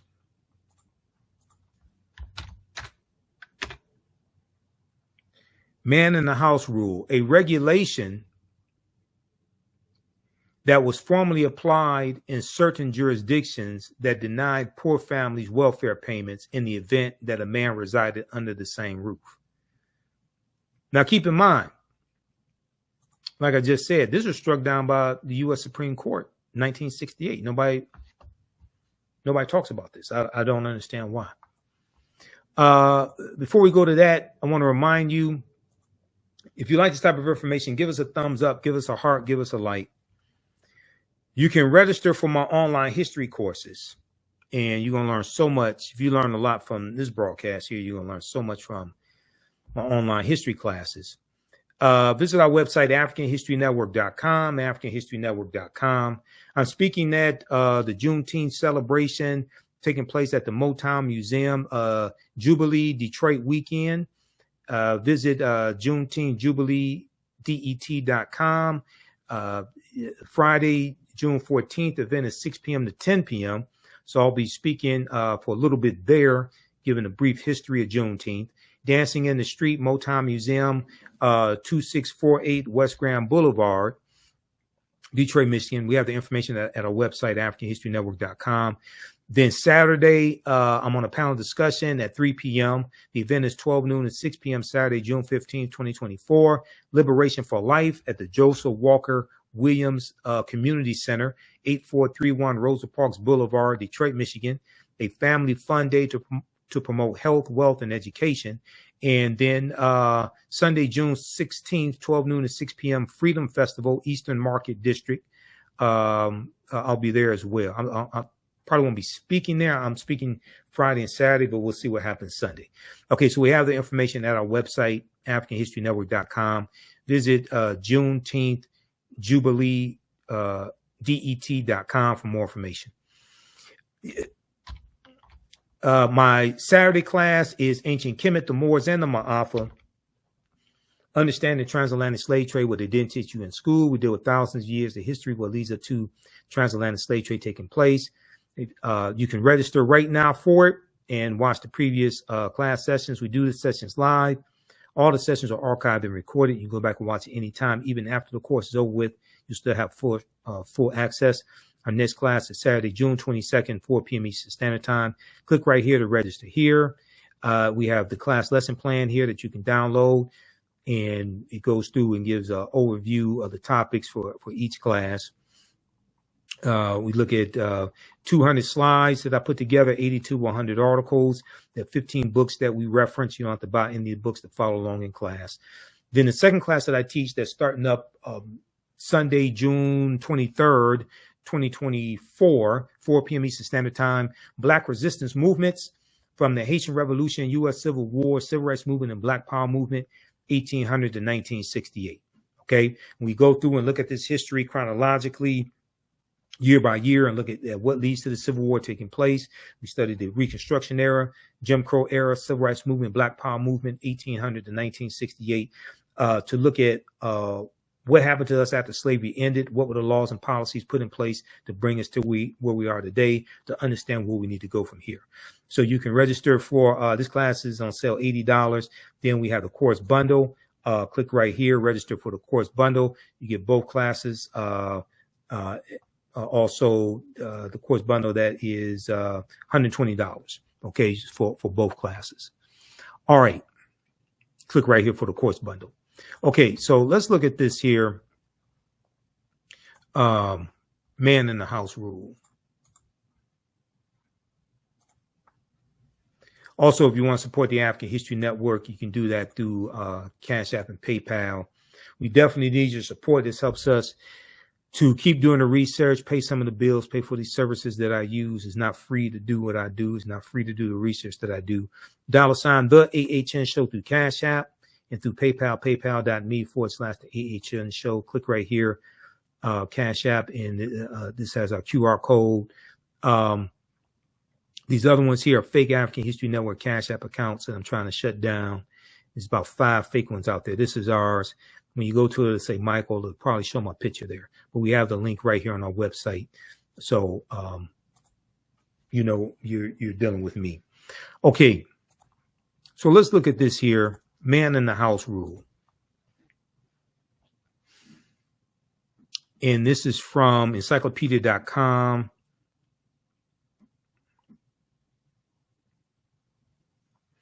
A regulation that was formally applied in certain jurisdictions that denied poor families welfare payments in the event that a man resided under the same roof with them. In the event that a man resided under the same roof with them. Under the man in the house rule, a child otherwise qualified for welfare benefits was denied those benefits if the child's mother was living with or having relations with any single or married able-bodied male. Okay, if the mother was living or having relations with any single or married able-bodied male. The man was considered a substitute father even if the man was not supporting the children. Before 1968, administrative agencies in many states created and enforced the man in the house rule. Now, this was enforced at the state level. See, Candace Owens and Byron Donalds, they blame President Lyndon Baines Johnson. They didn't say it was enforced at the state level, not coming from the federal government. Before 1968, administrative agencies in many states created and enforced the man in the house rule.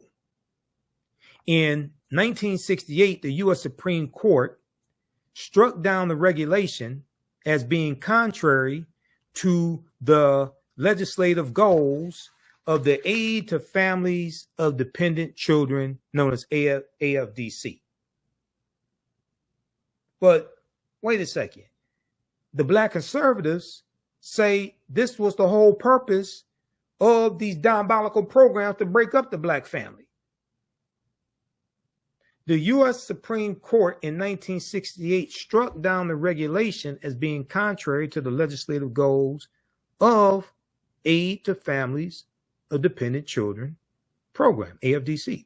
The AFDC program was established by the Social Security Act of 1935. We're coming to that in just a minute because we're coming to look at the Great Society programs that these Black conservatives keep lying about that helped a whole lot of poor-ass white people. The AFDC program, established by the Social Security Act of 1935 under President Franklin Delano Roosevelt,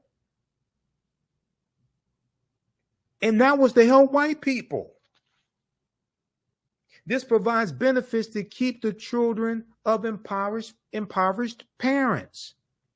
In the U.S. Supreme Court case of King versus Smith of 1968, the U.S. Supreme Court entertained a challenge to the man in the house rule brought by the 4 children of Miss Sylvester Smith, a widow. These children were denied benefits by Dallas County, Alabama. Alabama is one of the poorest states in the country. Red state, former Confederate state, Alabama. The red states, these are the poorest states in the country. Okay? Alabama, Mississippi, all these former slaveholding states. These children were denied benefits by Dallas County, Alabama welfare authorities based on their knowledge that a man named Williams was visiting Smith, Miss Sylvester Smith, on weekends and had sexual relations with her. The children of Miss Smith filed a class action lawsuit in federal court on behalf of other children in the state of Alabama who were denied benefits under Alabama's substitute father regulation. This regulation considered a man a substitute father if he lived in the home with the mother he visited the home frequently for the purpose of living with the mother, or he cohabitated with the mother elsewhere. King, citing Alabama Manual for Administration of Public Assistance, testimony in the case revealed that there was some confusion among the authorities on how to interpret the regulation. One official testified that the regulation applied only if the parties had sex at least once a week. Another official testified that sex every 3 months was sufficient. And still another official placed the frequency at once every 6 months. So there's confusion among the officials of how frequent the sex had to be. According to the High Court, U.S. Supreme Court, Congress did not intend that the AFDC program required children to, quote, look for their food to a man who is not in the least obliged to support them, end quote. The court maintained that when Congress used the term parent in the Social Security Act of 1935, which was for white people, it was referring to, quote, an individual who owed to the child a state-imposed legal duty of support, end quote. Ultimately, the U.S. Supreme Court, the highest court in the land, in 1968 struck down the man in the house rule by holding that under the AFDC provision in the Social Security Act, quote, the destitute children who are legally fatherless cannot be flatly denied federally funded assistance on the transparent fiction that they have a substitute father. So what this means is Byron Donalds and Candace Owens and these other black conservatives out here lying and buck dancing, they're lying. And they're never going to tell you that the law that they're citing was struck down by the U.S. Supreme Court in 1968. I think they're going to get kicked out of the Black Conservative Club if they tell the truth. I think all their privileges are going to be taken away from them. They're going to lose their shows and their little privileges. Their white wives may divorce them. They're never going to tell you this. Go read that article that gets deep into this case. Okay, so you had that struck down, 1968, right? Then they talk about the Great Society programs, welfare, okay? All these black people are lazy. They don't want to work. Welfare system, like I said before, that was created for white people. The welfare system was not created by Lyndon Baines Johnson. That goes back to 1935 during the Great Depression.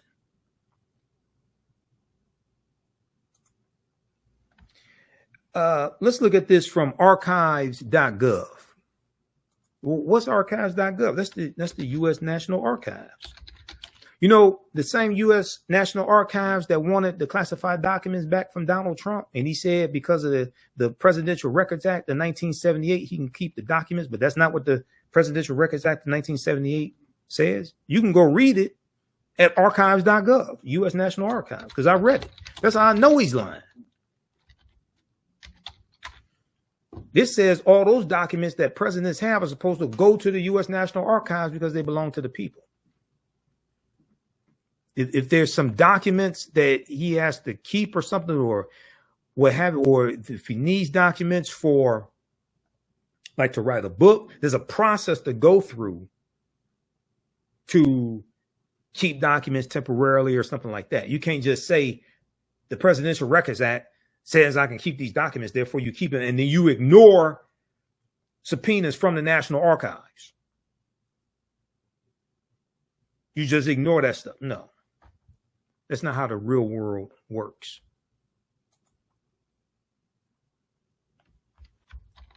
Okay, Social Security Act 1935.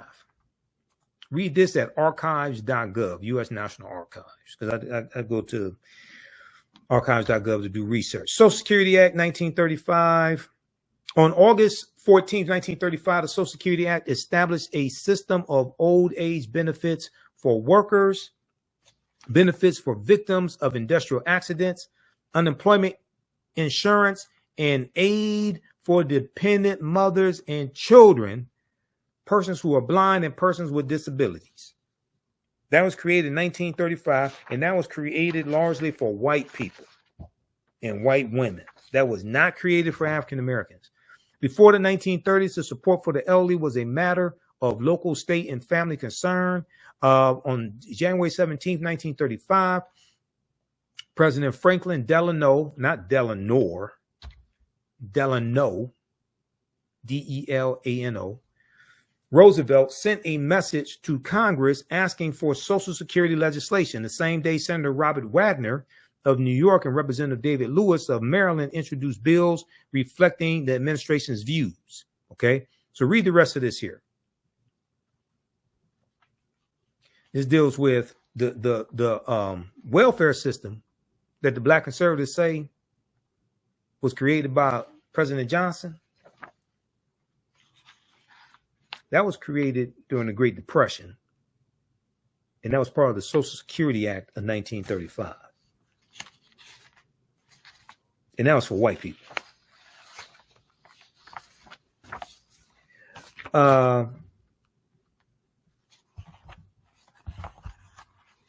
If we look here at, there was a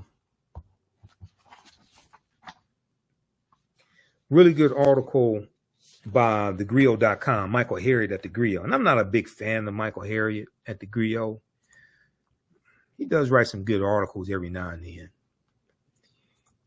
There was this one right here. They did a fact check on these lies Byron Donalds was telling. And they did a pretty good job with the fact check.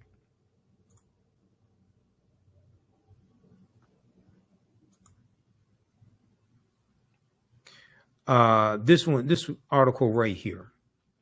Byron Donalds implied black people were better off under Jim Crow, so we checked.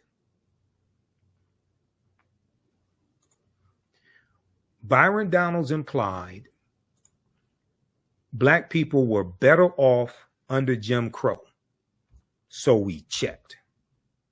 Okay, this is from thegrio.com, picked up by Yahoo News, written Friday, June 7th, 2024, by Michael Harriot. This is Byron Donalds right here. He's a straight up idiot.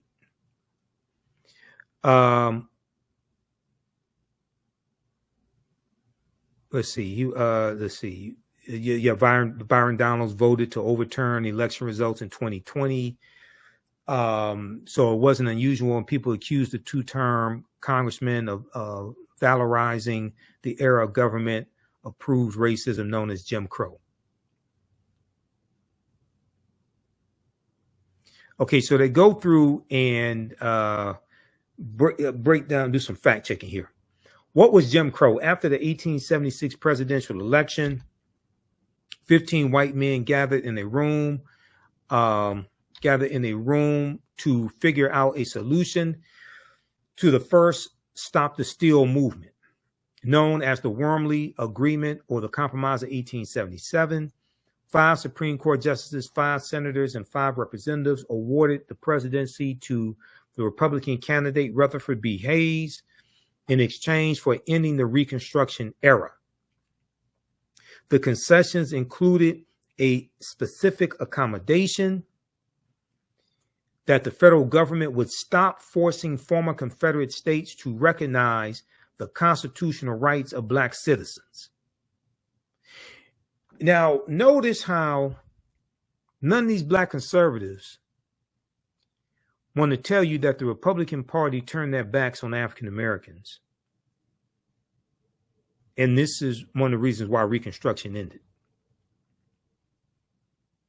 Because the Republicans sided with the Democrats and said, if you let Rutherford B. Hayes become president, he removed the Union troops out of the South. Therefore, you can take back control of the governments and you can do whatever you want to do. None of these black MAGA conservatives / Republicans, notice how none of them tell you this. This is documented history. Legislatures in northern and southern states immediately created a series of racially discriminatory policies that became known as Jim Crow laws. For 100 years, from the end of race-based slavery until the passage of the Civil Rights Act in 1964, every black person in America lived under this constitutionally enforced government-approved system of white supremacy. Because of Jim Crow, the black codes created after emancipation were now the law of the land. Segregated schools were mandatory under Jim Crow. Under Jim Crow, it was perfectly fine to disenfranchise black voters and ban non-white people from living where they wanted. Jim Crow excluded black taxpayers from using facilities built and maintained with their tax dollars. Like, for instance, you couldn't use, generally speaking, you couldn't use the public library. Public library was for white people, but your taxpayer dollars are funding the public library. You may not have been able to be a police officer or work in city government, but your taxpayer dollars are funding city government and paying for the police officers. Or you can serve as a fireman. Couldn't work for the fire department, but your taxpayer dollars are funding the fire department.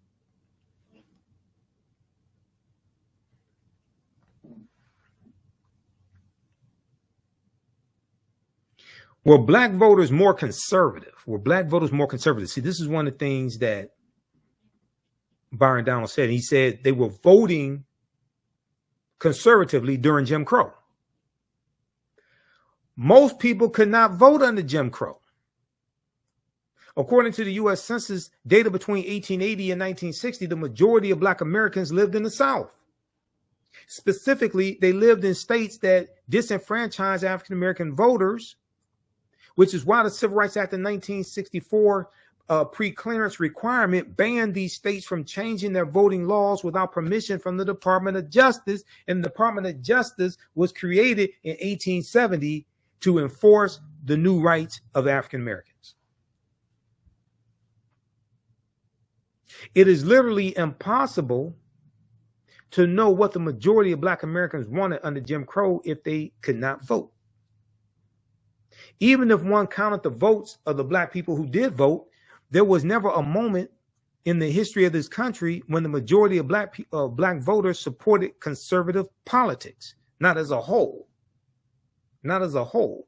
What do you call it conservative? Because, see, if what's interesting, Donalds really doesn't understand history. Okay.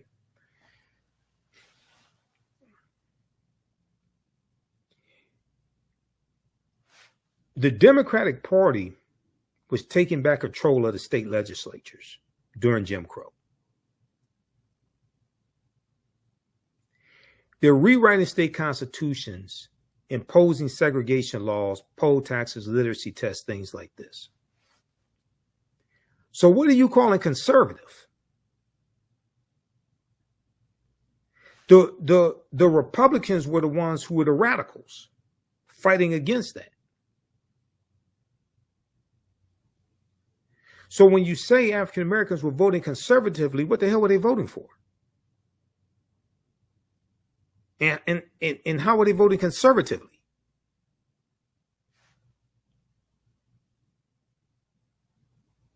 Were you saying they're voting for laws to oppress them and suppress their vote?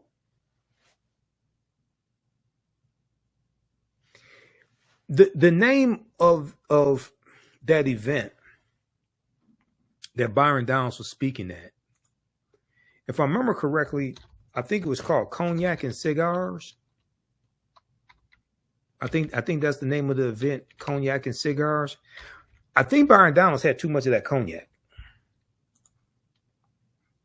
And now he stuck his foot in it And now he has to go with the bit.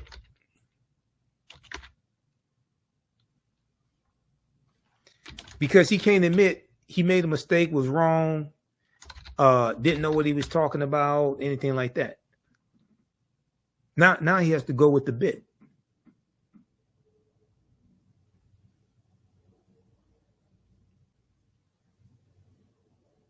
Yeah, New York Times. Yeah, it was called. Yeah, right here.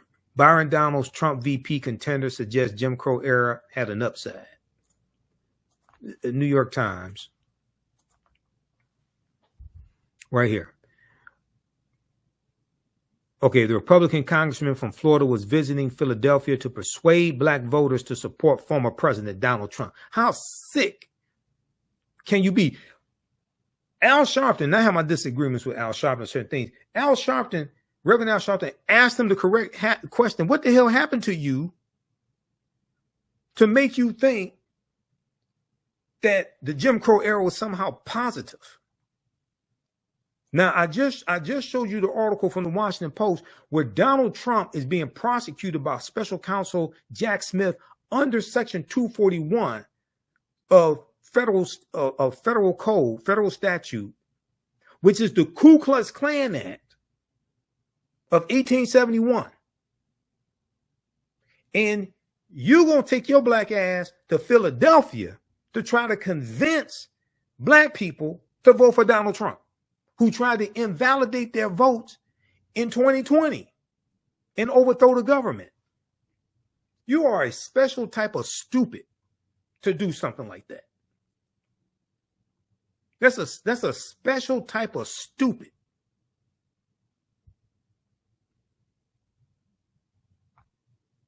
Yeah, Congress, cognac, and cigars.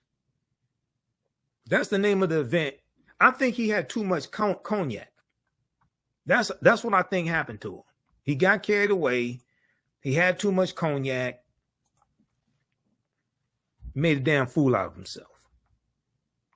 I mean, it's not the first time he made a fool out of himself, but he really put his foot in it this time.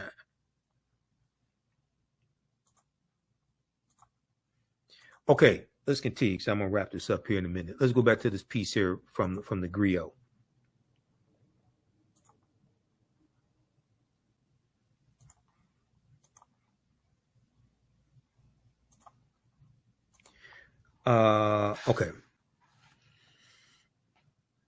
Okay. Now, shortly after the Civil War ends 1865, Southern Republicans started the anti-black Lily White movement to prevent black voters from gaining control of the party. Okay. This is some Southern Republicans. Now, in my research on the Lily White movement, so there's like, we can say there are two periods of time in the Lily White movement, just like there's really three incarnations of the Ku Klux Klan, right? The big incarnation of the Lily White movement is in 1928, when Republicans nominate Herbert Hoover to be president, and they appeal to Southern segregationist Democrats in 5 former Confederate states to get them to vote for Herbert Hoover as president. And they are pushing African Americans out of the Republican Party, ignoring our needs, ignoring our concerns, ignoring the rise of the Ku Klux Klan. Okay, this is the Lily White movement that really is looked at. That's really looked at the beginning of what is called the party realignment. The party realignment, and the party realignment is the shifting between the ideologies of the Democratic Party and Republican Party. And you have a lot of Southern segregationist Democrats that leave the Democratic Party and go to the Republican Party. Okay, that's the party realignment. Read this article here from ChicagoMag.com.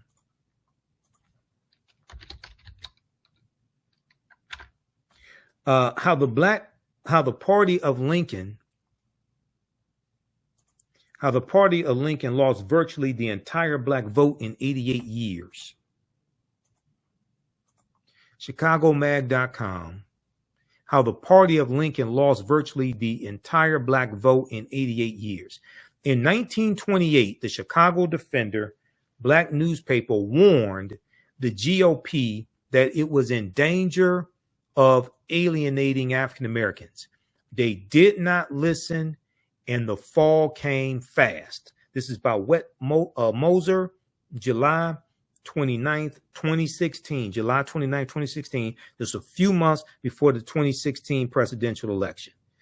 In this article, they talk about the Lily White movement. Now, here's Herbert Hoover. Herbert Hoover at Howard University, 1932. President Herbert Hoover. This is during the Great Depression. His policies and rhetoric were the beginning of the end for the Black Republican vote. Okay, and I want to fast forward here. 1928. Robert Abbott, the founder of the Chicago Defender, is calling out the Republican Party in this article. Okay. Let me see. And it talks about here. Let's see here. In party ideologies in America, 1828 to 1996, political scientist John Gehring marks the beginning of the modern Republican Party as President Herbert Hoover's shifting campaign rhetoric. Well, he wins the 1928 presidential election. Herbert Hoover's shifting campaign rhetoric in 1928 and 1932. He's going to lose in 1932 to Franklin Roosevelt. When he talked more about the virtues of the American home and family than hard tack economics, because you're during the Great Depression. He mishandled the Great Depression and he loses the election. He only serves one term. Hoover's oratory about the progress of the individual being threatened by an overzealous government bureaucracy stuck around for the next 8 decades, and the wisdom of generations has helped us discern that this was indeed the start of a new Republican era. In the final weeks of the 1928 election, the Chicago Defender printed a series of articles and editorials that listed post-war grievances with the Republican Party. So they're talking about after World War I, which ends in 1918, post-war. In Washington, D.C., where the federal government was in direct authority, Republican presidents Warren G. Harding and Calvin Coolidge, as well as Republican majorities in the U.S. Congress, had not only acquiesced or given into or surrendered to the segregation of public transit, but failed to stop or even criticize parades of thousands of Ku Klux Klansmen before the White House, because the Klan was rejuvenated by the movie The Birth of a Nation that debuted February 8th, 1915, and then the Klan becomes very powerful in the 1920s.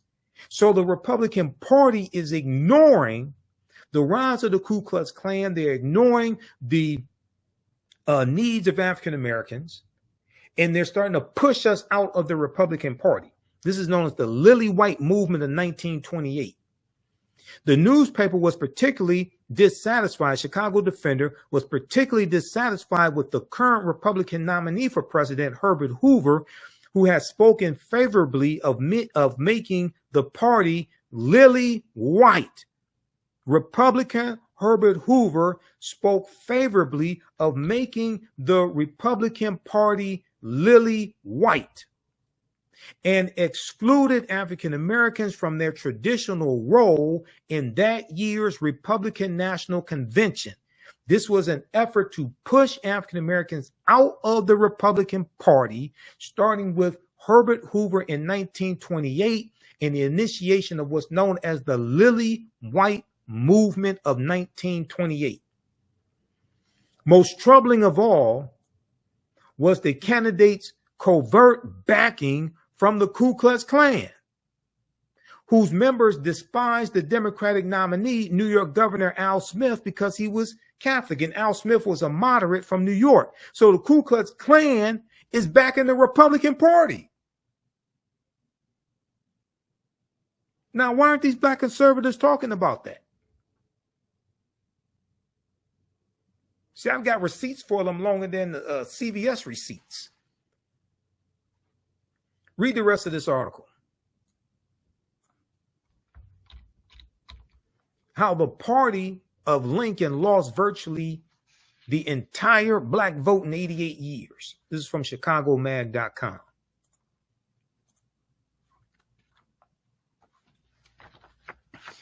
Okay, now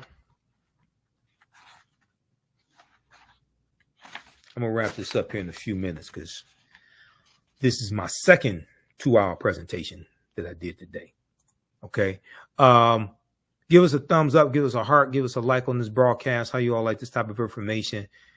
You can support the African History Network. We definitely need your support. $, the AHN Show through Cash App. $, the AHN Show through Cash App. Also through PayPal, paypal.me/the AHN Show. We're going to post the information here. Register for the online history classes that I teach on Saturdays and Sundays. Our new class starts up Sunday, June 23rd. As soon as you register, there's bonus content that you can start watching. Okay. And you can join us and watch. There's bonus content, and you can register for the bundle pack also for my 2 classes. We have the information at our website, AfricanHistoryNetwork.com. Okay, now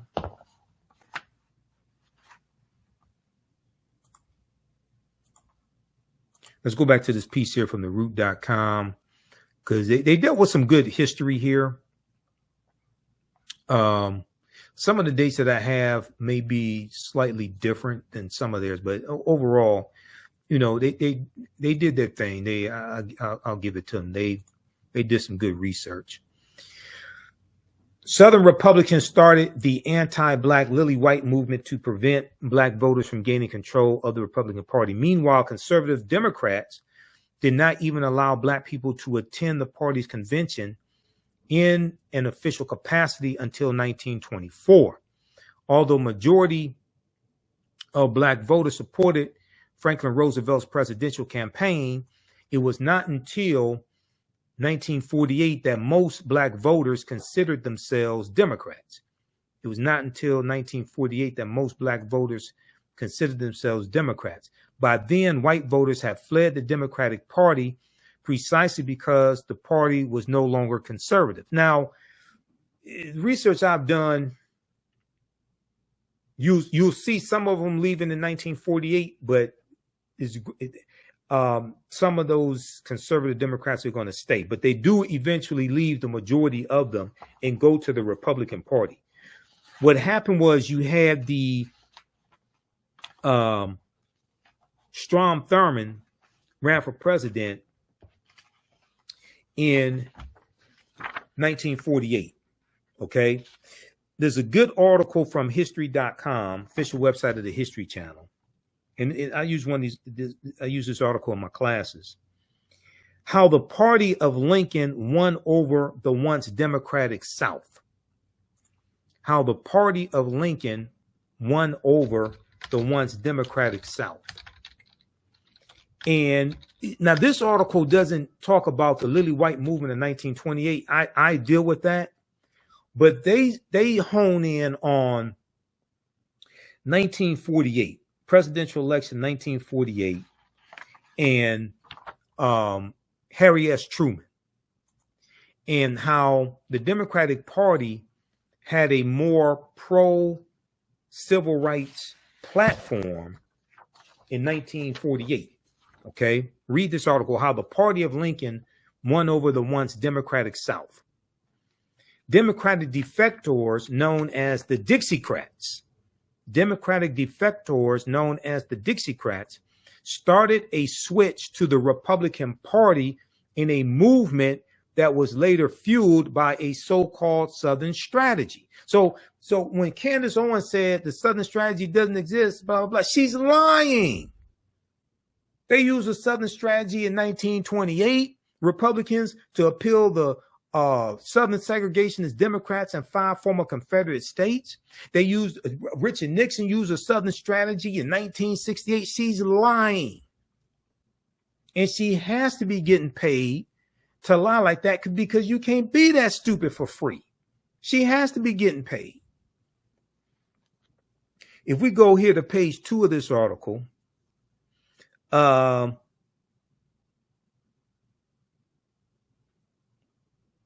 let's see. After the Civil War, the Democratic Party's opposition to Republican Reconstruction legislation solidified its hold on the South. The Democratic Party, quote, the Democratic Party came to be more than a political party in the South. It came to be a defender of a way of life, Goldfield says. And they're citing David Goldfield, author of the book on American politics called The Gifted Generation When Government Was Good. It came out in November 2019.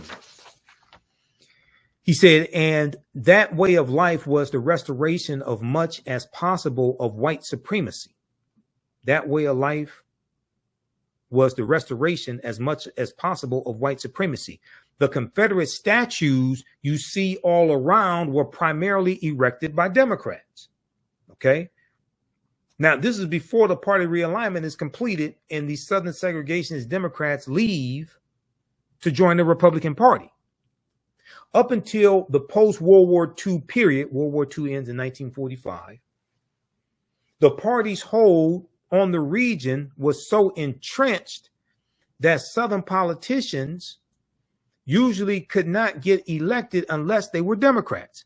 But when President Harry S. Truman, a Democratic Southerner, introduced a pro-civil rights platform at the Democratic Party's 1948 convention, a faction of the Democratic Party walked out because African Americans going back to 1928 and going back to 1932, when Franklin Roosevelt runs against Herbert Hoover, we started slowly going over to the Democratic Party.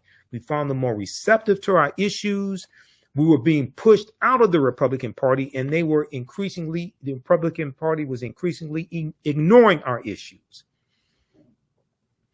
These defectors, known as Dixiecrats, held a separate convention in Birmingham, Alabama.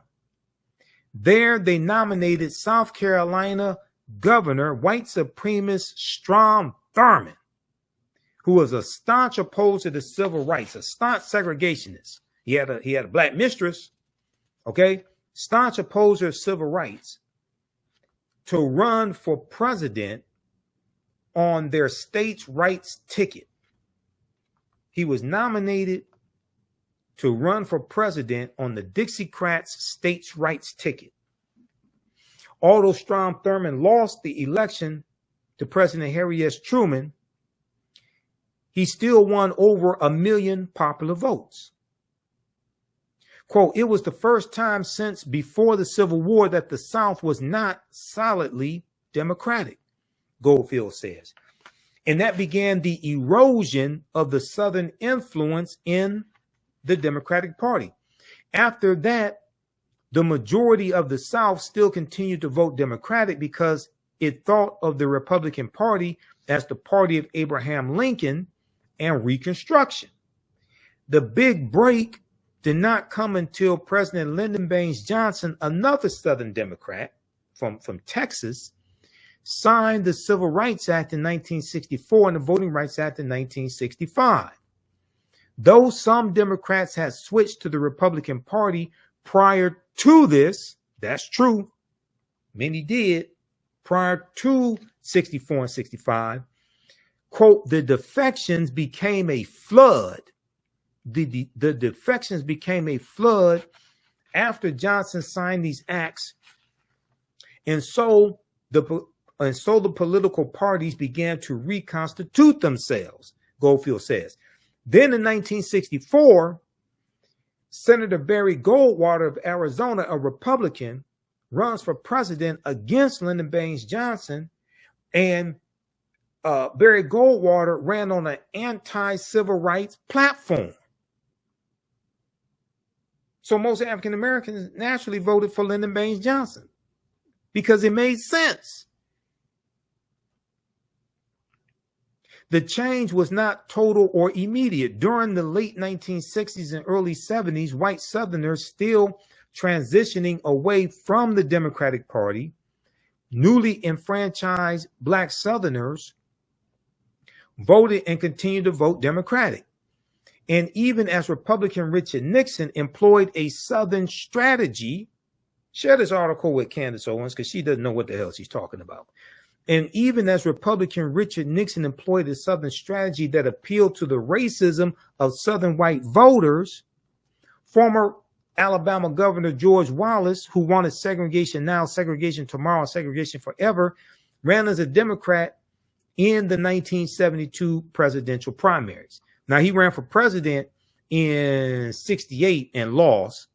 He didn't run as a Democrat in 68. He ran as a third party candidate in 68. He got 46 electoral college votes from 5 former Confederate states in 1968. That was the last time a third party candidate won a single electoral college vote. 1968. This is why voting third party is ridiculous if you actually understand how the electoral college works. It takes 270 electoral college votes to become president-elect. You become president-elect by winning the popular votes in each state. You win the popular votes in each state. You win the electoral college votes in each state by winning the popular vote in each state. Anybody tells you the popular vote does not matter is lying to you. Or they don't read. They haven't read the U.S. Constitution. Popular vote does matter. It's the popular vote per state that matters. And that's, you become president-elect by winning 270 electoral college votes to that are awarded by the states. This is before the electoral college votes. The electoral college doesn't vote until the first Monday following the second Wednesday in December, which usually falls in the middle of December.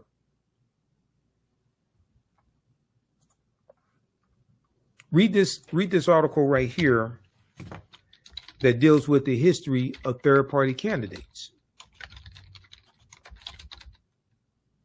And breaks down this history, because I can listen to people talking about voting third party. I could tell they don't understand U.S. Constitution and don't understand the Electoral College. Because if no presidential candidate gets 270, then it goes to the House of Representatives to determine who the president is, and they vote based upon delegation. There are 50 delegations because there are 50 states. Republicans control 26 of the 50 delegations, and they vote on, I think it's January 3rd. They voted January because new Congress comes in right about January 3rd or so. So if Donald Trump, if neither Donald Trump or Joe Biden get 270 electoral college votes, Donald Trump could lose the popular vote, lose the electoral college vote, and Republicans can still vote for him to become president because people end up wasting their vote voting for a third party candidate. And you can still end up with this domestic terrorist back in office.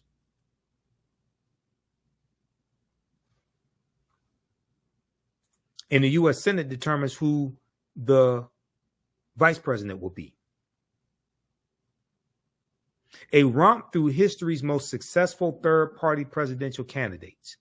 A cavalcade of populists, socialists, and segregationists came long before Ralph Nader and Ross Perot, July 3rd, 2023, for Slate.com. Fantastic article. Fantastic historical article. Go check this out, okay? Because I hear these people out here talking, and I can listen to them and tell they don't understand history, don't understand the U.S. Constitution, don't understand the Electoral College, which created the U.S. Constitution.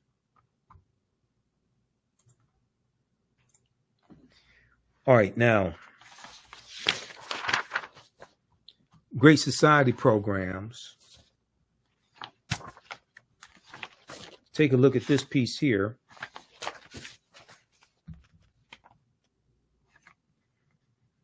Because I got two more I'm going to show you, because we're going to talk about three very quickly here. Because I hear them say things like the marriage rate, the black marriage rate, all this stuff, right? We're going to look at the Great Society programs here. Then I'm going to show you something that none of these black conservatives or the white ones they love want to tell you.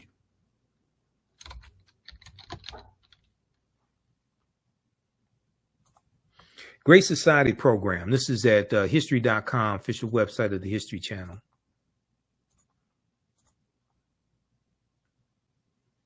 August 28th, 2018. Great Society.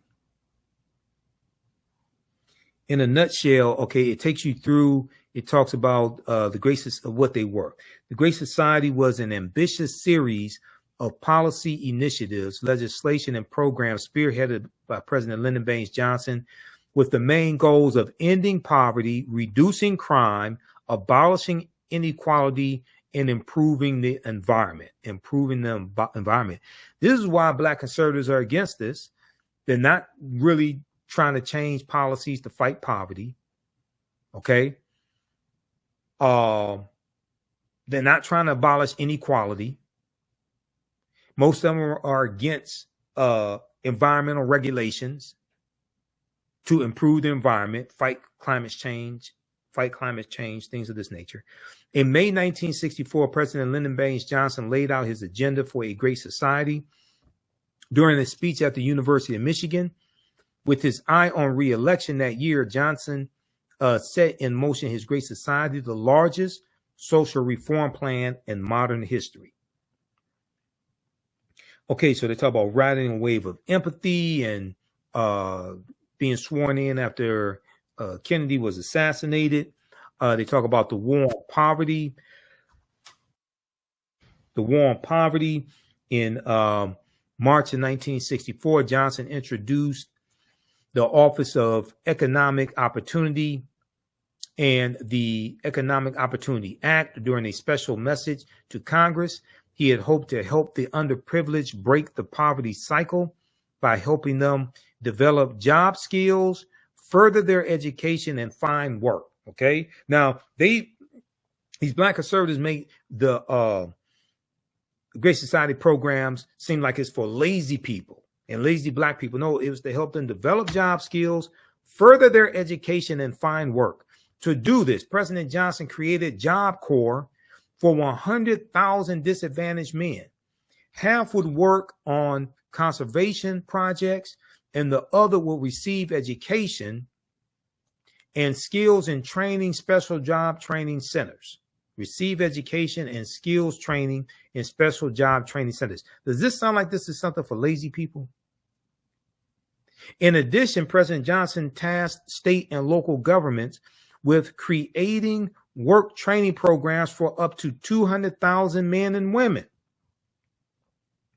A national work study program was also established to offer 140,000 Americans the chance to go to college who could otherwise not afford it. So the work study program that you have in colleges, okay, this was a special government program where you work and get paid for it while you're in college. All it's a special program that was created by the Great Society programs. Does this sound like this is for lazy people? Other initiatives, the so-called War on Poverty, offered were a community action program for people to tackle poverty within their own communities, the ability for the government to recruit and train skilled American volunteers to serve poverty-stricken communities, loans and guarantees for employers who offer jobs to the unemployed. So this was encouraging people to work. Not discouraging people from working. It was encouraging people to work, encouraging people to go to college, encouraging people to get skilled trades training. funds for farmers to purchase land and establish agricultural co-ops, help for unemployed parents preparing to enter the workforce, help for unemployed parents preparing to enter the workforce. Then you had Medicaid and Medicare and Medicaid that's created by the Great Society programs. Head Start and education reform was also created by the Great Society programs. The Head Start program started as an 8-week summer camp run by the Office of Economic and Opportunity for 500,000 children ages 3 to 5. Since the program's inception, it has served over 32 million vulnerable children in America. Oh, we can't have Head Start. We can't have lazy 3-year-olds and 5-year-olds. Read the rest of this. Preschool, all that, funded preschool programs, supported school libraries, purchased school textbooks, provided special education services, etc. Okay? Read the rest of this.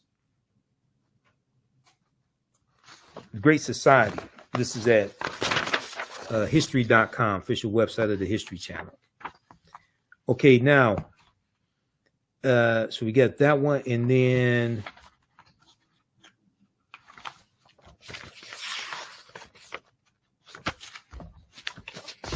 this one here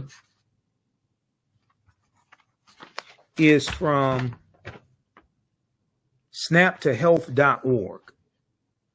Snaptohealth.org, and it gives a timeline of the history of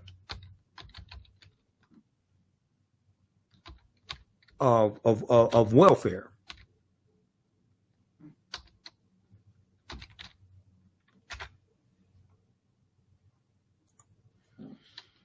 A virtual town hall for SNAP.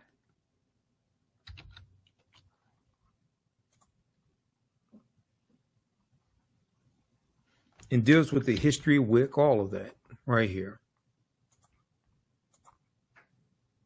And how WIC was overhauled under the Richard Nixon administration. History of WIC, 1968. This is SNAP to Health, a virtual town hall for SNAP, WIC, and nutrition in the United States. History of WIC, going back to 1968, they talk about 1969, President Richard Nixon in December 1969, White House Conference on Food, Nutrition, and Health focused on the problem of malnutrition and hunger due to poverty. Conference recommendations call for special attention to be given to the nutritional needs of low-income pregnant women and preschool children. And they were focusing on white people. Conference recommendations call for special attention to be given to the nutritional needs of low-income pregnant women and preschool children. 1972, on September 26, 1972, an amendment to the Child Nutrition Act of 1966 authorized WIC. The legislation established the Special Supplemental Food Program as a 2-year pilot using Dr. David Page's voucher program as a model. 1973, the program is renamed Special Supplemental Food Program for Women, Infants, and Children, known as WIC. Now, this is under President Richard Nixon. 2 food packages are developed, one for infants and one for children and pregnant or breastfeeding women. Okay, read the rest of this. It takes you throughout history.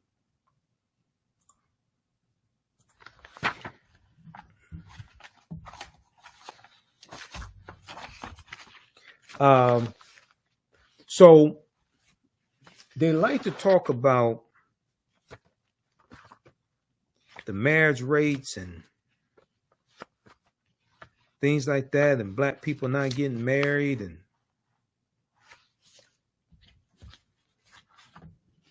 all of that, right? And then they blame the Great Society programs, which were helping largely white people. They blame the Great Society programs and say this broke up the black family.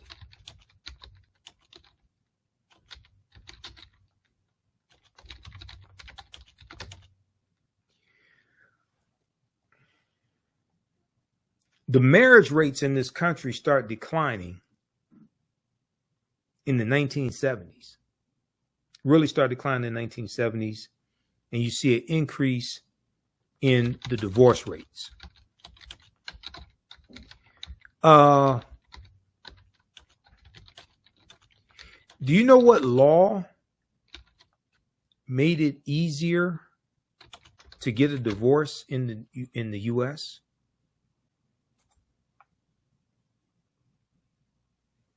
Does anybody know? Because these black conservatives are not going to tell you. That was the Family Law Act of 1969. Let's look at this article here from CNN.com. What is no-fault divorce and why do some conservatives want to get rid of it?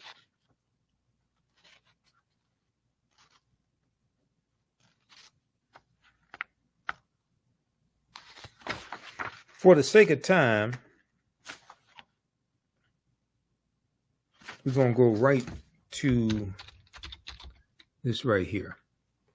What is the history of no-fault divorce in the United States? No-fault divorce was first legalized in California in 1969 by then Governor Ronald Reagan, who would eventually become the first U.S. president who had been divorced.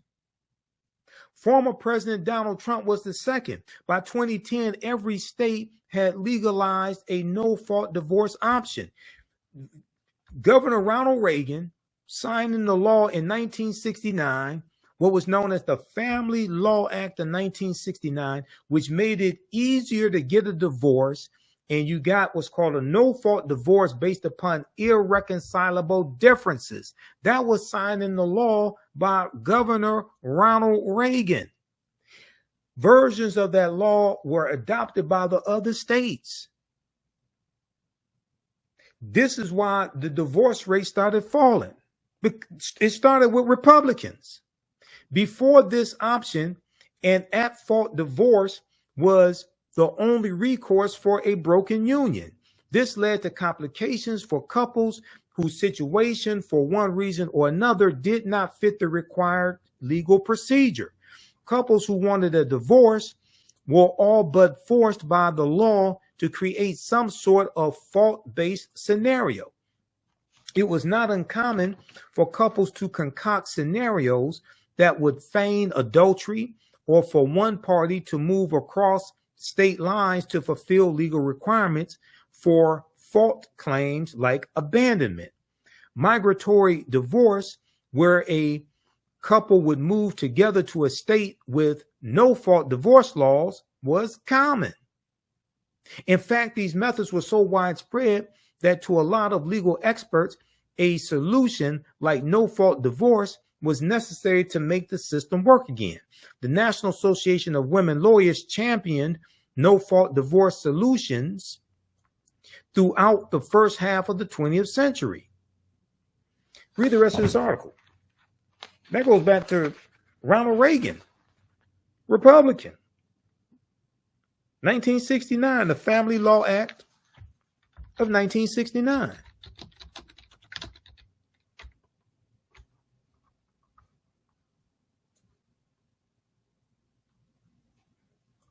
So read that article from CNN.com. What is no-fault divorce and why do some conservatives want to get rid of it? It's from November 27th, 2023. Interesting how these conservatives don't want to tell you all this. So you have them saying the divorce rate, and black families out together, things like this. They want to blame Lyndon Johnson. Don't want to tell you that what really contributed to divorce rates was the Family Law Act of 1969 coming out of California, signed a law by Republican Ronald Reagan. They don't want to talk about how the automation in a lot of these auto plants made it harder for African-American men to get jobs. And that goes back to the article from theroot.com that I showed you, welfare fathers and those persistent myths. Then also this piece here from InTheseTimes.com by Marilyn Katz.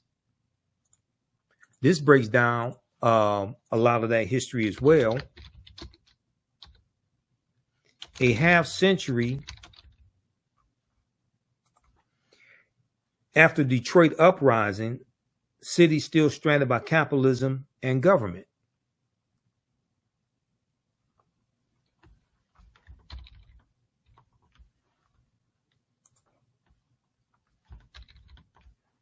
This piece right here, which takes you through some of the history of Detroit and the deindustrialization of Detroit. And they talk about how a half century after Detroit uprising, city still stranded by capitalism and federal government. One of the things they deal with in this article, Marilyn Katz, how federal policy and the big auto industry drove black blight and white flight. And she deals with how the General Motors, Ford, and Chrysler got filthy rich through government contracts during World War II to make military equipment and military vehicles, things like this. The expressways run through African-American communities in the 1950s and 60s, wiping out homes, wiping out businesses that we had. Then the new factories are built. The factories are being moved from the inner city out to the suburbs. And when these factories are being built out in the suburbs, they're built on what's called sprawling horizontal campuses. Sprawling horizontal campuses on former farmland in the Detroit suburbs and in Ohio, Indiana, and Canada. Between 1947 and 1958, the Big Three built 25 new factories. None of them were in Detroit. And when they're building these factories, these new factories on these sprawling campuses, they've integrated more automation into the factories, and it eliminated a lot of low-level, entry-level jobs that many of our grandfathers and great-grandfathers got when they moved up here from Mississippi, Alabama, Tennessee, things like this with their families. Taking at face value, this made sense as Detroit then lacked the land for the new horizontally integrated and automated plants. Yet as historian Thomas Segru, and Thomas Segru wrote the book, The Origin of the Urban Crisis. This book right here, The Origin of the Urban Crisis, which deals with a lot of Detroit history, race and inequality in post-war Detroit, The Origin of the Urban Crisis, Professor Thomas Segru.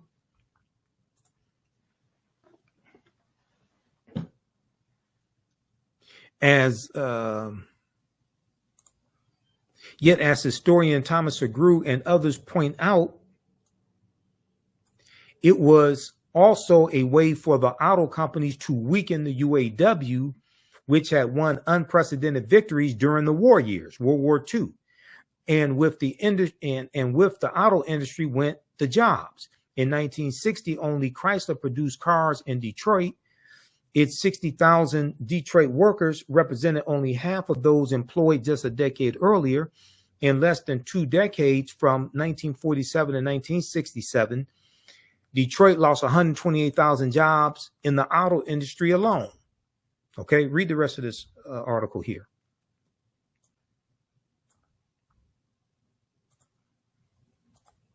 Then they like to talk about the war on drugs and the 94 crime bill and all this stuff, right?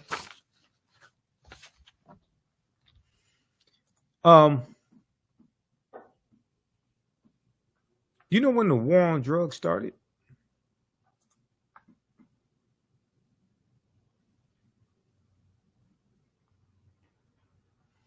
So I thought I got to go to, I think that's, is that on the Black resistance movements? I think it is. The war on drugs was declared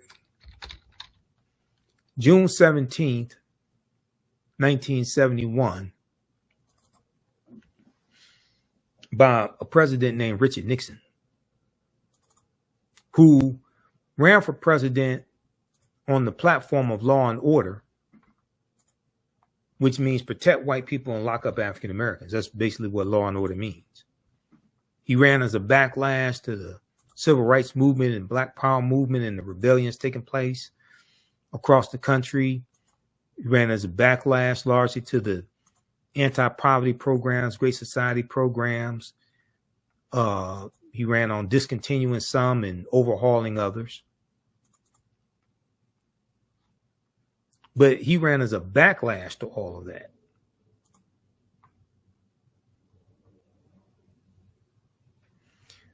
There was the article from Harper's Bazaar Weekly, and it was from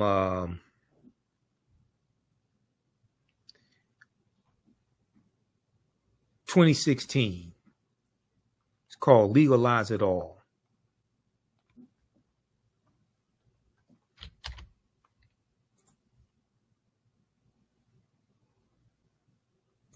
It's called Legalize It All. And in the article, and I want to pull this up here, they talk about how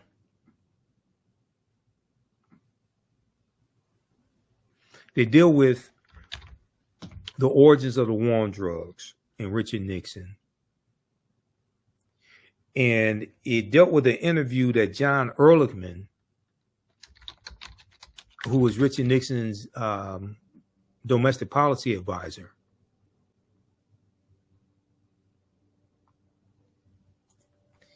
an interview he did with a journalist named Dan Baum in 1994. All the news outlets had stories about this. And John Ehrlichman talked about what the war on drugs was really about and how it targeted African Americans and the anti-war effort, and the hippies.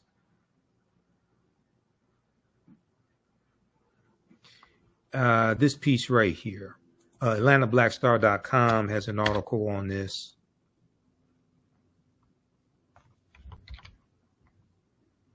I was trying to bring up my slides also, because I have this in some of my presentations.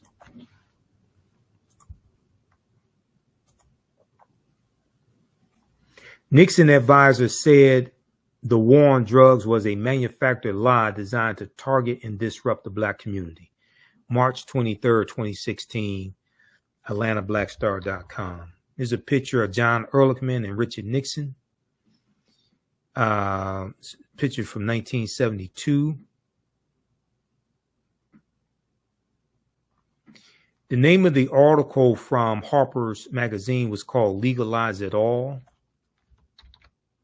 I'm going to try to pull up that piece because they go through and really explain this.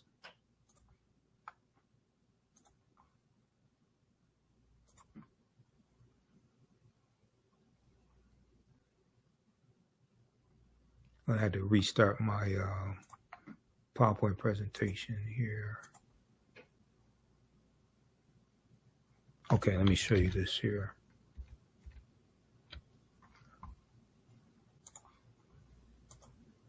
I'm going to go to a slide from one of my presentations because I did a lecture back in 2016 dealing with the history of the war on drugs. So I did a lot of research on this.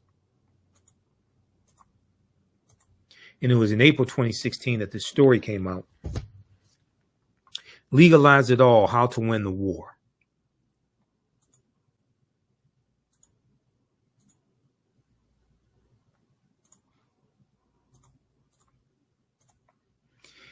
In Legalize It All, the April 2016 cover story of Harper's Magazine, journalist Dan Baum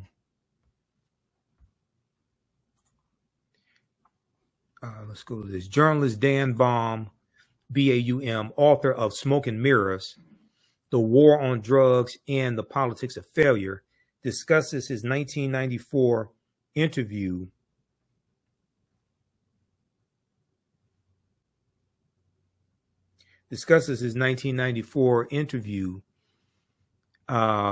with John Ehrlichman. Now, John Ehrlichman died in 1999.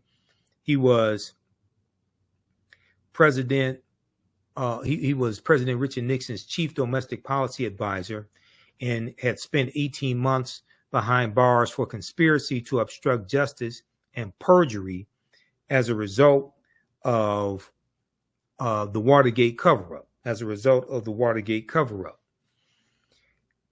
Read the article from AtlantaBlackStar.com. Nixon advisor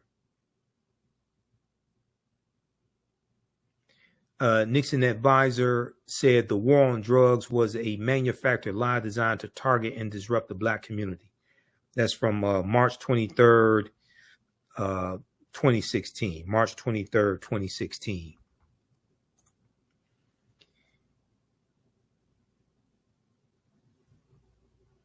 How did the United States entangle itself in a policy of drug prohibition that has yielded so much misery and so few good results? Americans have been criminalizing psychoactive substances since San Francisco's anti-opium 1875 law that targeted Chinese men working on railroads. But it was John Ehrlichman's boss, Richard Nixon, who declared the first war on drugs and set the country on the widely punitive and counterproductive path it still pursues. I had tracked Ehrlichman, who had been Nixon's domestic policy advisor, to an engineering firm in Atlanta where he was working on minority recruitment. Now, this is quoting the article from theroot.com right here. Former Nixon aide claims war on drugs invented to suppress Black people. And they're citing the article from Harper's Weekly. John Ehrlichman said what the war on drugs was about. He said, "We knew we could not make it illegal to be either against the war, or be Black. But by getting the public to associate the hippies with marijuana and Blacks with heroin, and then criminalizing both heavily, we could disrupt those communities. We could arrest their leaders, raid their homes, break up their meetings, and vilify them night after night in the evening news. Did we know we were lying about the drugs? Of course we did. Did we know we were lying about the drugs? Of course we did." So I'm waiting for some of these Black conservatives to tell you what Richard Nixon did in his war on drugs. Because the U.S. prison population quadrupled from 1970 to 1993. It went from 300,000 in 1970 to 1.3 million in 1993. I don't know why they're not telling you this. I just can't figure it out. All right. So, also, you can read this piece here dealing with Jim Crow laws, in the history of Jim Crow laws. Let's see, this is a good one here. Yeah, right here. Jim Crow laws from history.com.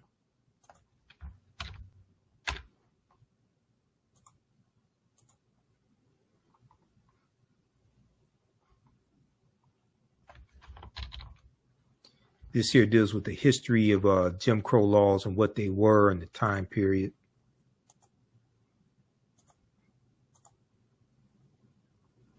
So you can read this. Jim Crow laws were a collection of state and local statutes that legalized racial segregation, named after a Black minstrel show character. That Black minstrel show character was created by T.D. Rice, Thomas Dartmouth Rice, right around 1828, 1829. Comes from the story goes, he saw a male slave tending to animals. He's a teenage male, something like that. He was singing the song, "Turn around, jump around, I jump just so. Every time I turn around, I jump Jim Crow." So it was named after a black minstrel show character. T.D. Rice creates his Jim Crow character, puts on black face, tattered, torn clothing, and adopts a Southern dialect and performs his Jim Crow character on stage. This becomes the birth of the minstrel shows. The birth of the minstrel shows. Thomas Dartmouth Rice is known as the father of minstrelsy and the minstrel shows. The laws, which existed for about 100 years from the post-Civil War era until 1968, were meant to marginalize African Americans by denying them the right to vote, hold jobs, and get education or other opportunities. Those who attempted to defy Jim Crow laws often faced arrest, fines, jail sentences, violence, and death. Then they go into the history of the black codes, etc. Okay, so read this here, dealing with Jim Crow laws.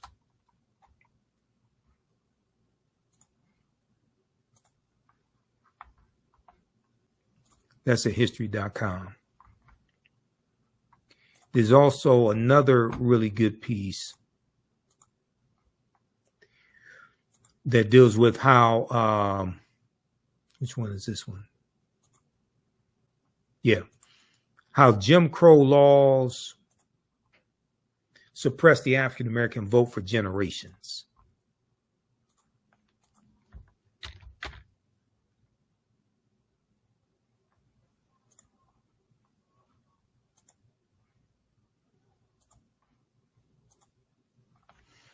This one right here, how Jim Crow era laws suppressed the African American vote for generations.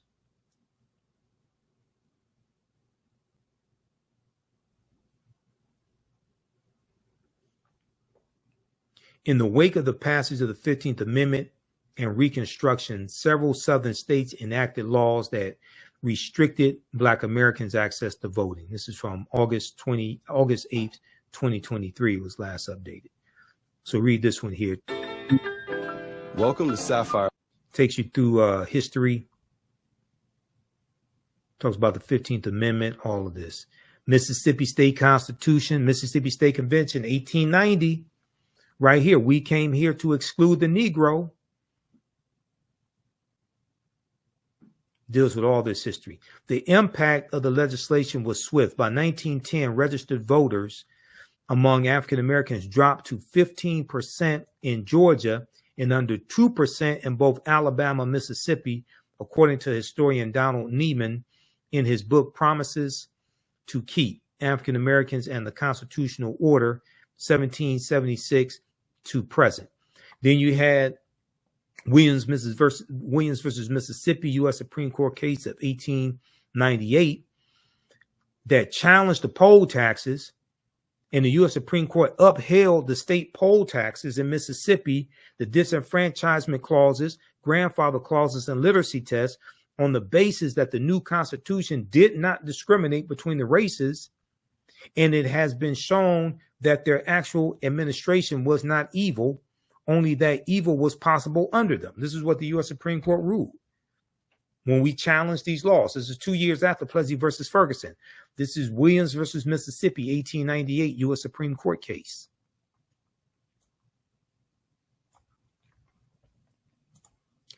All right, look, that's going to do it for us. Visit our website, AfricanHistoryNetwork.com. AfricanHistoryNetwork.com. You can support the African History Network $, the AHN Show through Cash App and through PayPal, paypal.me/the Join me in Detroit at the Juneteenth events, the 14th, 15th, and 16th. Juneteenth, JubileeDET.com. Register for my online classes. Next class is Saturday, June 22nd, 4 p.m. Eastern Standard Time. Ancient Kemet, the Moors, and the Ma'afa. Understanding the transatlantic slave trade, what they didn't teach you in school. Register here.